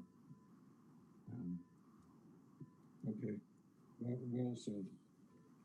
Okay, let's go on to the next one. Sorry, I just wanted to, am I on, can you hear me? Yes? Yep. Okay. I'm a little bit lost on where we're at because that's one of the reasons why I provided the information about the CanXL. And I wanted you to have some idea about how much money it's cost to get the building up and running. Because quite frankly, from a financial point of view, I shouldn't do anything to the outside of the building. You know, it'll take me years to recover what I've got upstairs. And the downstairs, the commercial space is at a loss. There's just no way that you can renovate that. In fact, the only way that I could get that down to a price and have a meeting of the minds with the tenant was to negotiate things such as she would do her own flooring and she would that kind of thing, which because I was able to negotiate. But I'm just not understanding, does this mean that you're thinking if I go with vinyl siding, then that's the death knell to this application? Because I started this application originally and I was advised that I should come up with something that was wood look. And so then I priced that all out. And then I thought that's kind of cost prohibitive given this building. And then I was advised, well, no, it doesn't have to be wood. If you came up with a vinyl siding that looks like wood, then it would still be worthwhile submitting an application. And so I've done all this work on this application. And it's, to be honest with you, part of doing the application has been good for me because it's forced me to get, you know, organized on what I really want to do with the outside of the building. But I'm not, and I have gone to Rito Lumber. I've talked to Mike McKim over there a million times about what products I might be able to get that would be somewhere in between the range of CanXL and vinyl siding, and they don't exist. So I don't know if this means, okay, then I might as well give up on the town participating in this. First Mary and then Chris. So I just want to speak to what Kate was saying about the information on the CanXL siding. I did receive some extensive information that the committee members did not see because that was not what the proposal was for. So when I spoke to Kate, she had told me she was pretty adamant on vinyl siding, as well as she had given me a sample of the Serta trim that would go on the outside. We did also receive several quotes for the CanXL though as well as many other different color choices for the vinyl siding that may have been more appropriate just with the nature of the pandemic and everyone being at home to keep the report shorter for those of us who are printing it at our own cost. All of this information was not put in the report. Additionally, I didn't invite others to come in to view these for reasons of we're not really holding in-office meetings at the moment. But I also received only one sample for each one of these colors. Everybody wants to take their turns coming in to reception and viewing different color choices and what the samples look like before revisiting the application. That's an option. We do have an extensive amount of information on file that Kate has provided to support this application. Chris Samir? Kate, have you looked into like the Gentech or a Hardy board siding, which is cement board? It is quite a bit less than CanXL, but we've been using a lot of it lately and it's a nice product. So it might be a nice idea. I'm just not a lover of vinyl siding, that's all. No, and I'm quite frankly, I'm not either. I would much rather do something different. We did the Hardy board on the other building. But when I touched base, when I asked Mike about it, Mike McKinn, he said it's going to come in around the same price as CanXL. Mm-hmm. So that's where I was it's not like as if we're talking about $1 million. Nope. I do think the quote, it's 16, where did I see that? It's $16,000 more, I think, just for the labor. Although the guy that works for me, his quote isn't quite that much higher, but I think he's really underestimated how much longer. I do think it takes considerably longer to put up CanXL than vinyl siding. And you have to have a helper. You have to have more hands on deck kind of thing. So I'm not aware of the Hardy boards. I'd have to go back on what I paid for it on Elmsley, but when I asked Mike McKim about it, he said they won't be dramatically different in price. Even when I look at the siding, like that's going to be a dramatic improvement from what is there right now. And fortunately, we're still in a bottleneck of what our evaluation criteria are. And that's giving me heartburn right now. Chris McGuire. Thanks, Irv. I guess what was the option for this? Like when this building was purchased? Well, I guess there's two sides to it to respond to the comments. One is that, like for the interior renovations, as much as like everybody appreciates the amount of time and money and effort that's got into that inside to make it livable, we didn't get a Program 2 application on that. You know, there would have been the opportunity for up to $40,000 on that one, but that ship has sailed and we didn't go there. For the facade, we've got, like when you purchased this building on the corner, what was the plan to keep it the way it was? Like, I don't understand what the cheaper alternative to the vinyl siding would have been that the CIP is allowing the quality to be improved for.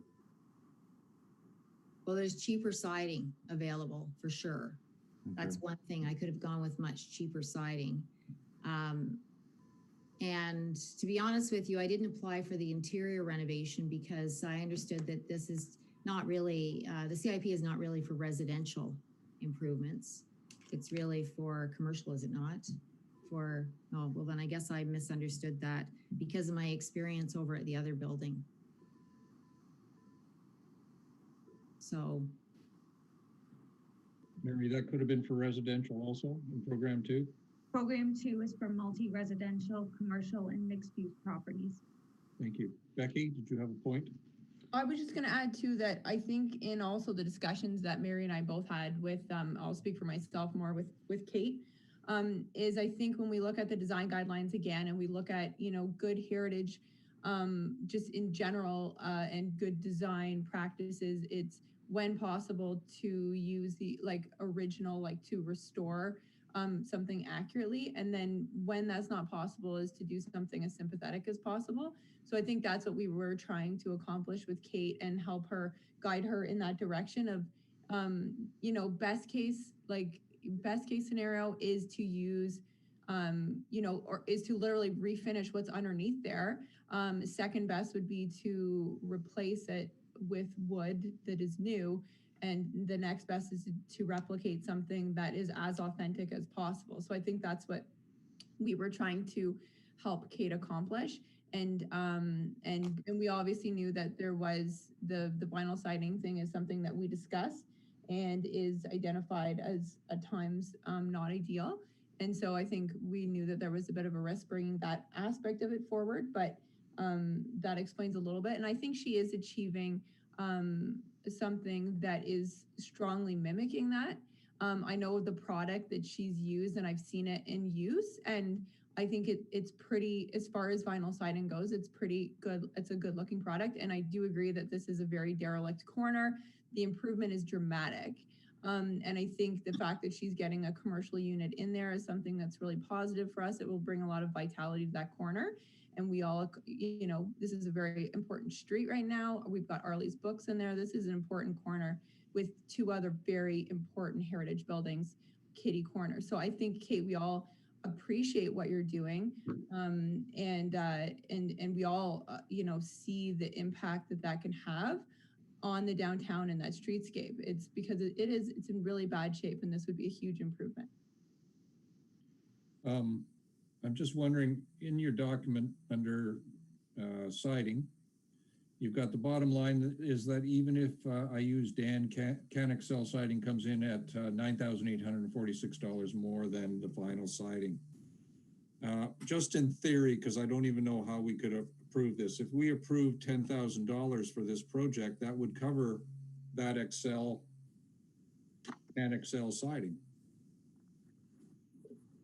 You know, I don't think that, you know, the committee should be making private sector businesses go bankrupt over the guiding principles in the evaluation matrix.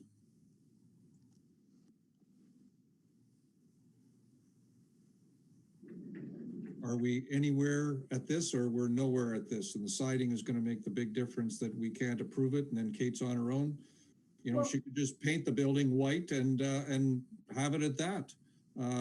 If it's going to cost her that much money, Chris Amir. The only question is, I talk about the windows are a question. Is that a maintenance item or is that a CIP item? That's to me, you've got to replace the windows. So I'm thinking if we could get something like a premium, more of a hardy board or something that siding, then I would be more than willing to go to the $10,000. But to put on vinyl siding, to replace the vinyl siding, we're basically paying for that and allowing the windows to go through. It just, to me, it's not good business from our point of view. The windows are a maintenance item. They're not a CIP item. Chris McGuire? Yeah, like I agree with Chris Severe, but it's just, we've got this evaluation matrix, we're halfway through it. The thing is I'm worried, or not worried, I'm not sure where we're going with this. We've got, I think the signs, there's a bunch of NAs down in the lower portion, but because we haven't gone through it, we don't even know what our score is yet, right? Yeah, Mary? Sorry, I just want to speak to Chris McGuire's point real quick. So yeah, something new that Kate might not be aware of is that we do have this new evaluation matrix that was developed from the Downtown Core Design Guidelines specifically and was approved by council earlier this year. This new evaluation matrix does identify a passing and failing grade, so you have to receive at least 50% of points in order to pass. It also can be used as a tool for applicants who do receive a failing grade to see where they need to make up points. And then it also contributes to the discussion for the committee to see where points need to be made up. And if ultimately at the end of the matrix, what's decided is the materials were too low and it affected the fundamental principles of good design section, then that's something that could be commented on back to the proponent when complete. Okay. Do we want to go ahead with Becky? Sorry. Or I just have one more question, and that's actually Chris Samir, because you're much more, I would just be curious because I'm not familiar with all these products to the same extent. Would you say that the cement board or the hardy board, which Kate says is a similar price point, you would be more confident supporting that than vinyl, but it's at a similar price point? I mean, I'm just speaking for Chris at this point and not for everyone else, but am I correct to say that you'd be more, if Kate were to change that in the application, and I don't know if that would change anything for anybody else. I don't know if that increases sustainability. I don't know enough about that product. Does it assist with, is it a high quality product that's going to last longer, that's recyclable or made from something recyclable? Does it do any of those things? It stands up better. There's no question about it. Vinyl siding is vinyl siding, but the cement board, I'm using it on all of my buildings now. So yes, it's more durable. It's made out of recycled cement base or cement powder type product. So we use it at the Market Square in Carleton Place. That's a beautiful building.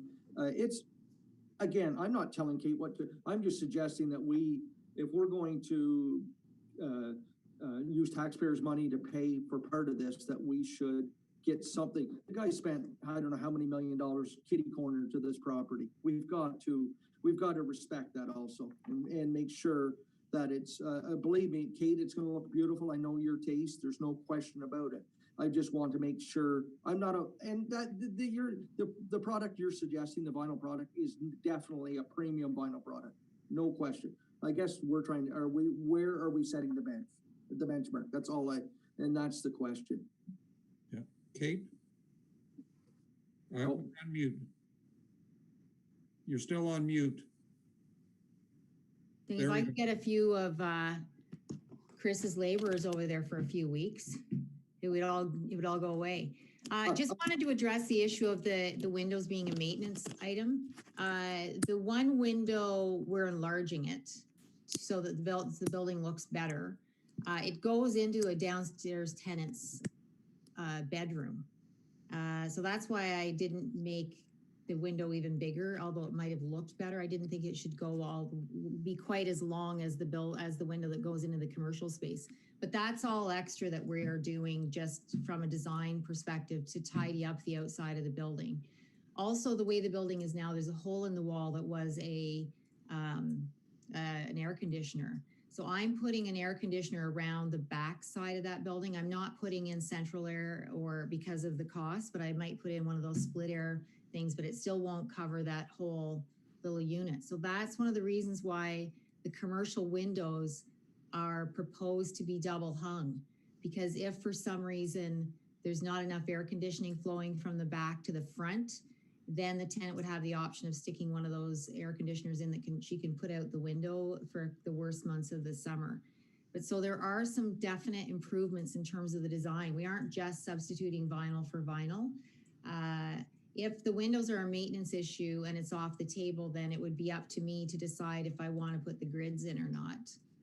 Because there is an expense there. It's not huge, but there is an expense to adding that. That's all. And I mean, I could probably go back to Mike McKim and see if I could get the, if there was, I texted him there, but he didn't respond as to whether or not there is really a big difference between the Can XL and the cement board. But that's, I kind of didn't bother looking into it any further because he's off the top said they run about the same. Okay, Mary, just looking at the second page. I guess I'm kind of concerned with the numbers that might be coming out for the second page. Okay, So can we just run down the list before we get into it any further? Chris McGuire? Sorry, were you talking about the page that starts with part 2, accessibility pedestrian friendly, or? Exactly. Okay. okay, so I'm sorry. Do we want to revisit the materials discussion near the end? Or No, not right now. I just like to run down the numbers that you've got so far on the second page because okay, when I let's look do at the that. entrance way, it's not accessible to wheelchairs. The proponent's going to put up her own sign. We don't know what that is. The lighting may or may not be adequate. So I'd just like to run down the numbers right now first. So we'll go through them, but just a reminder that at any time the committee could deem these sections non-applicable to this application. So and that was the purpose of putting it in, as you may recall earlier this year when we created it. So for example, sign and awning design, there is no sign and awning proposed here. You could say that section is unapplicable. So just before I run through. So do you want Make me, it a zero? sorry? Does that make No. it a zero? So this is where I was trying to clarify earlier. So the non-applicable, when we discussed it earlier, that was when we were discussing every individual committee member's vote, right? But the Okay. committee as a whole can decide that a section is not applicable to the evaluation of this application and it Okay. would not be considered. So, but as of right now, I can give you my numbers. I have not received any non-applicables for this application. Okay, before you get to the numbers, then I think Chris McGuire had his hand up. Yeah, just, can we go through scoring and then remove the sections as we need to remove them?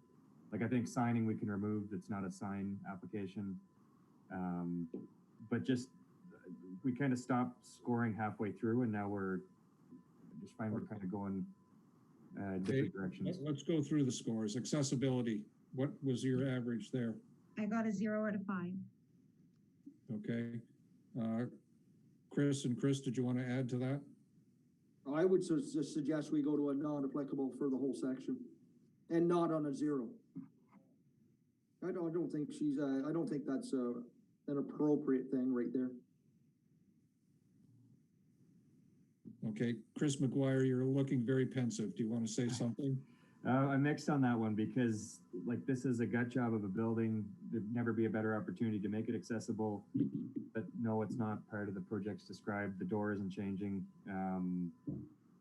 So like if the door was changing, I'd be more, you know what I mean? It'd have more.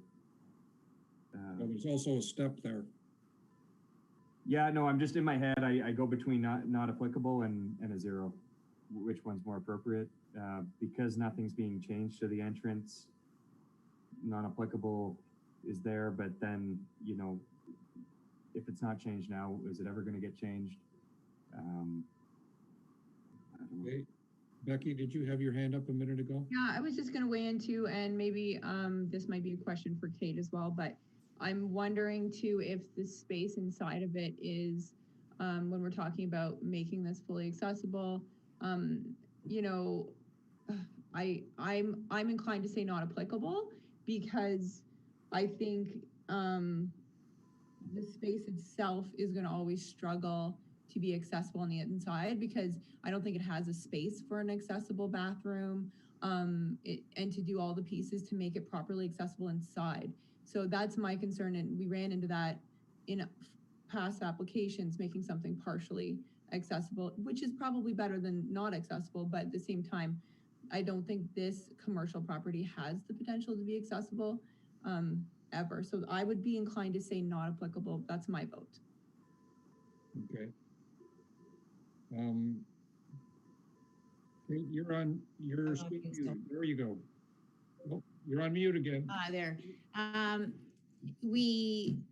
I guess I didn't submit the layout for the inside because there's no way to make the bathroom in there accessible. Bottom line, it's a very tiny bathroom and we had to dig out into the wall to get a bigger space for the toilet as it was. Okay. It's just, and even to wheel around a wheelchair in there, something with a hairdresser in there, it's just such a tiny space for anything. Sadly. Is there the spacing for a ramp out front of the door? Like, is that ever an option in a future project or? But if there's no room inside, why would it even be there? I think it's like the Bowie's situation where it's accessibility isn't an all or nothing thing. If you've got a walker and you can get up with the walker, you're in the building, you know what I mean? It's about doing the best. And I don't know what the potential is. I don't know what the spaces are. And yeah, 50-50 on whether it's an NA or a 0. Chris, Samir? It kind of irks me a little bit. We gave Lockmasters 2 out of 5. They have the chance, they're at grade, and yet we're going to crucify Kate for this. I have a real problem with that we're being almost hypocritical that we can't, the guy that doesn't want to put in a proper handicap, yet we're suggesting this and we're giving a 0 or whatever. So we've got to be somewhat consistent. I'd say not applicable, or I think we have to leave it at that. Yeah, Mary? I was just going to speak to there was a mention of the Bowie's application and speaking about accessibility. That accessibility requirement that was caught through the Ontario Building Code. I can vouch for Kate when I say that she did receive a building permit for interior renovation of this commercial space. The building inspector did not require accessibility upgrades in accordance with the Ontario Building Code. Okay, let's mark this NA. Okay, good, let's move on. Pedestrian friendly. I have a 2 out of 5. Okay, Chris, do you want to add to this? I'd be generous with a 4 for the tree. Okay, I'll go with 5 to help. okay, So we're up to a 3 out of 5. Everyone good? good. Love it. Okay, signs and awnings. I think because there was no sign moved forward on this, can we go NA for this? Yes? Perfect. Okay, non-applicable. Architectural features and design. I have a 2 out of 5.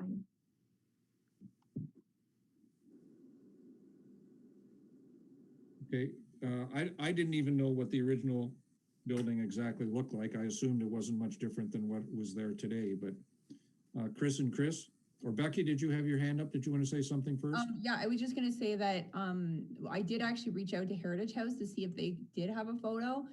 We didn't find anything, just so that we could sort of have a look at the original building.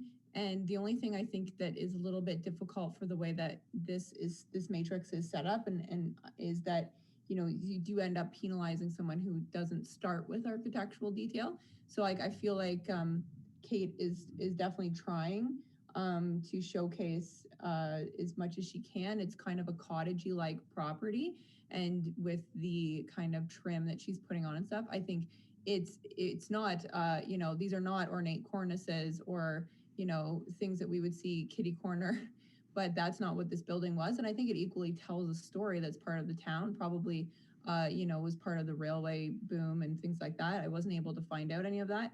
But my thought is that I think, you know, I'm hesitant to penalize her in this department, like this section, for just not being able to start with something with architectural detail. So that would just be the only thing I wanted to mention. Okay, Chris McGuire?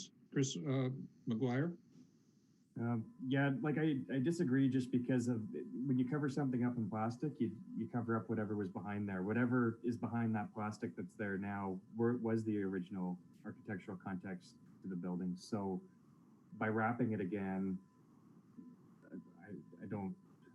It's an improvement, but is it sympathetic to the architectural context of the original building? I don't think so. Okay, Chris Samir? But if it had tar paper shingles or something like what it might have, you never know what was it, because it wasn't probably one of the mansions or frost and wood places. So I would, anything that we do to improve it, we have to. Kate spent hundreds of thousands of dollars, so I have no problem supporting this. So I'm gonna give that a 5 actually. Okay, Very well. Chris McGuire? I didn't get a 4 from Chris McGuire, sorry. What's that? I didn't get a Chris score. McGuire, what were you gonna give it? I'm a 0 just because of the wrap. So I'm now at a 2.4, so it would remain at a 2 out of 5. I said 6, Mary. This game goes both ways, Chris. Okay, architectural features and design. I have another 2 out of 5. Okay, Chris and Chris. I'll let Chris McGuire answer first. I'm trying to find some points here. I don't know. I'll say a 1 for the gridded windows. Well, the proposal reflects the existing neighborhood characters, height, elevation, location, placement, positioning. Again, any improvement's good. I'll go 5. And not because of you, Chris, by the way. I'm still at a 2. Out of 2, okay. Bonus criteria. Some of this property has been empty, I think, for a number of years, if I'm not mistaken. Mary? Quite a while. I would say I have, in my lifetime of living in this town, I don't think I have ever seen a commercial tenant in this building. Yeah, I like the idea that there's going to be 3 residential and 1 commercial. Part of it has been empty for probably more than 5 years. Yeah. Becky? I was just going to add, since I grew up two doors down, that it has definitely been empty since I was probably 6 or 7, which was Nanny and Poppy's Treasures, because I remember used to shop there. But I will say also, and I believe that there's been a residential unit empty this entire time as well, or for like definitely more than 5 years. So I think only 2 units have been rented. So, I mean, I don't know if we take into consideration that there's 2 units, but definitely 2 of them, of the 4, have been vacant for more than 5 years. So is that 10 points or is that 5 points? Just That would be 10. So if the committee agrees, Kate would be eligible for the property has been vacant for more than 1 year, 5-point bonus, and property has been vacant for more than 5-year bonus. So that's in addition to the 1 year for a total of 10 additional points. plus the investor owner investment in projects exceeds the maximum eligible funding by a long shot. So Okay, any other discussion on that? No? is that 50 bonus points or not, Mary? Is that? That's up to the committee. So what I'm hearing is that she's getting bonus points for the property being vacant for more than 1 year. Property has been vacant for more than 5 years. That's an additional 5 points. And then Chris Samir also mentioned that her budget on this improvement far exceeds the maximum eligible funding. So the lower end of the tier was over $25,000, so more than $5,000 above the maximum here. So if the committee agrees, she'll receive an additional 5 points for a total of 15 bonus points on this project.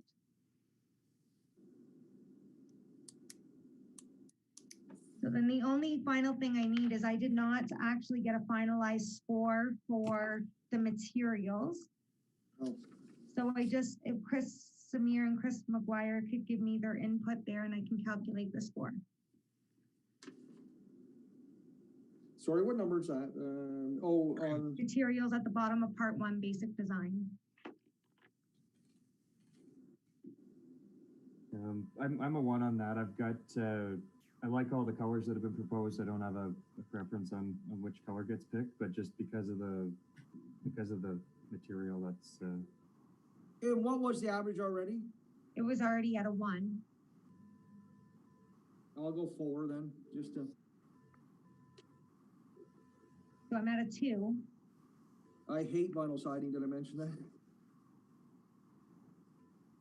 So what's our score look like here? Just calculating.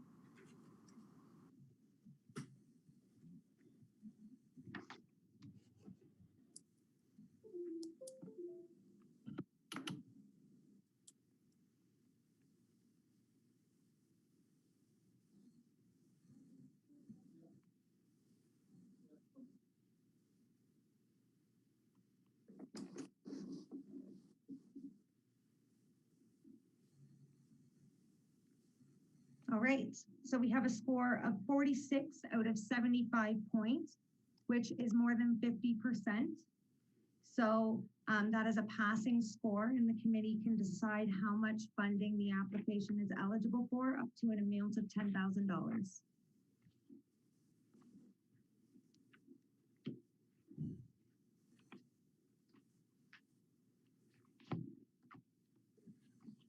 How do we look at this? I'd be willing to put through a motion, Irv, if I could, that we would approve up to $10,000, but we would really like the proponent to look at something other than vinyl siding, but, again, we would, plead with her, but, I wouldn't enforce it, so. Okay, can we agree on that? Yes? Do we have a seconder? Becky? All in favor? Okay, that's gonna pass. can we just record the vote for the record, Mary? Yep. 1 against. I think this has been a very difficult discussion for us. One, I don't think we should be penalizing businesses for trying to make a building look better than it is, and this building will definitely look better than it currently does. That will add to how the town is viewed. I think that's a great idea. I think the criteria for the evaluation is quite strict on what we can and can't approve. And I think that really hung us up on trying to move this forward. And we need to consider that in the future as to what are we going to do in the future? Are we going to be as strict as we were? Or do we need to look at this evaluation in another way? The town council wants us to have businesses benefit from being in our community, and we're trying to do that as part of the CIP. But we also want to have a standard look for our structures within the downtown core, and that's made it very difficult in our discussion on this one. Janet, you had a point? Excuse me, I just want to say the same. I have found that since being on the committee, I know I haven't been on it as long. It is difficult. I agree that we want to make some properties look better. They've been derelict for a while, and yet we're hung up on heritage features, accessibility. So we need to determine exactly where this committee's going. And I think when we review this with council, they need to be more specific. If that's their goal, then those types of applications perhaps don't come forward. But I do find that very difficult. I absolutely agree with it will be much better off than it has been for many, many years. But we're held up with an evaluation that council has approved, and that's to be our guiding principle for now. But I do have a difficulty with that we have to find where exactly this program is going. And right now it's kind of gray sometimes. It is. So I think we're doing an evaluation on the whole program, Mary, and this needs to be brought into that evaluation and spelled out that the issues need to be brought down from council in a more definitive way. Go ahead, Mary. So I just want to add that this does not need to be included in the CIP review. discretion on whether or not, on how to evaluate these applications is entirely at the committee's discretion. And this was presented to council and approved by council at request of the committee. And as you are aware, it was created with respect to the downtown core design guidelines. But just one more to add, I personally did find that from an administrative standpoint that this did a really good job at keeping the conversation on track and making sure that we were evaluating the application as we were going along. Personally, I have documentation that if for some reason there was a failing score received and a proponent was not here, that I could scan back to them and send back so that they could see where to make up scores. It is something though that I can investigate, or we can lighten it up, but by all means, evaluation of these applications is at this committee's discretion. It's written in the CIP, it's in the terms of reference, how I understand. So this doesn't need to be endorsed or approved by council. This was approved by council at the committee's request, but evaluation is at your discretion and doesn't need to form part of the CIP review. I'm wondering if, you know, we only hand out 10,000 maximum on the exterior, and whether that's high enough. You know, if it was 20,000, maybe that would have convinced Kate to do a different finish on the outside. Maybe she would have taken all the siding, current siding off and looked at what was under there and whether that was an appropriate finish. But with just 10,000, it makes it difficult for businesses to go that extra step that we're asking them to do. And I'm not saying that's true. I'm just throwing that out there as part of the discussion right now. You know, this, when I look at this, when we do parts one to 4, it would have been a failing grade without the bonuses. So, you know, something's not right in our thinking, looking at it from that standpoint. Mary? So when this was created by the subcommittee, I recall that that was the rationale for not adding the non-applicables, because the non-applicables were not originally proposed.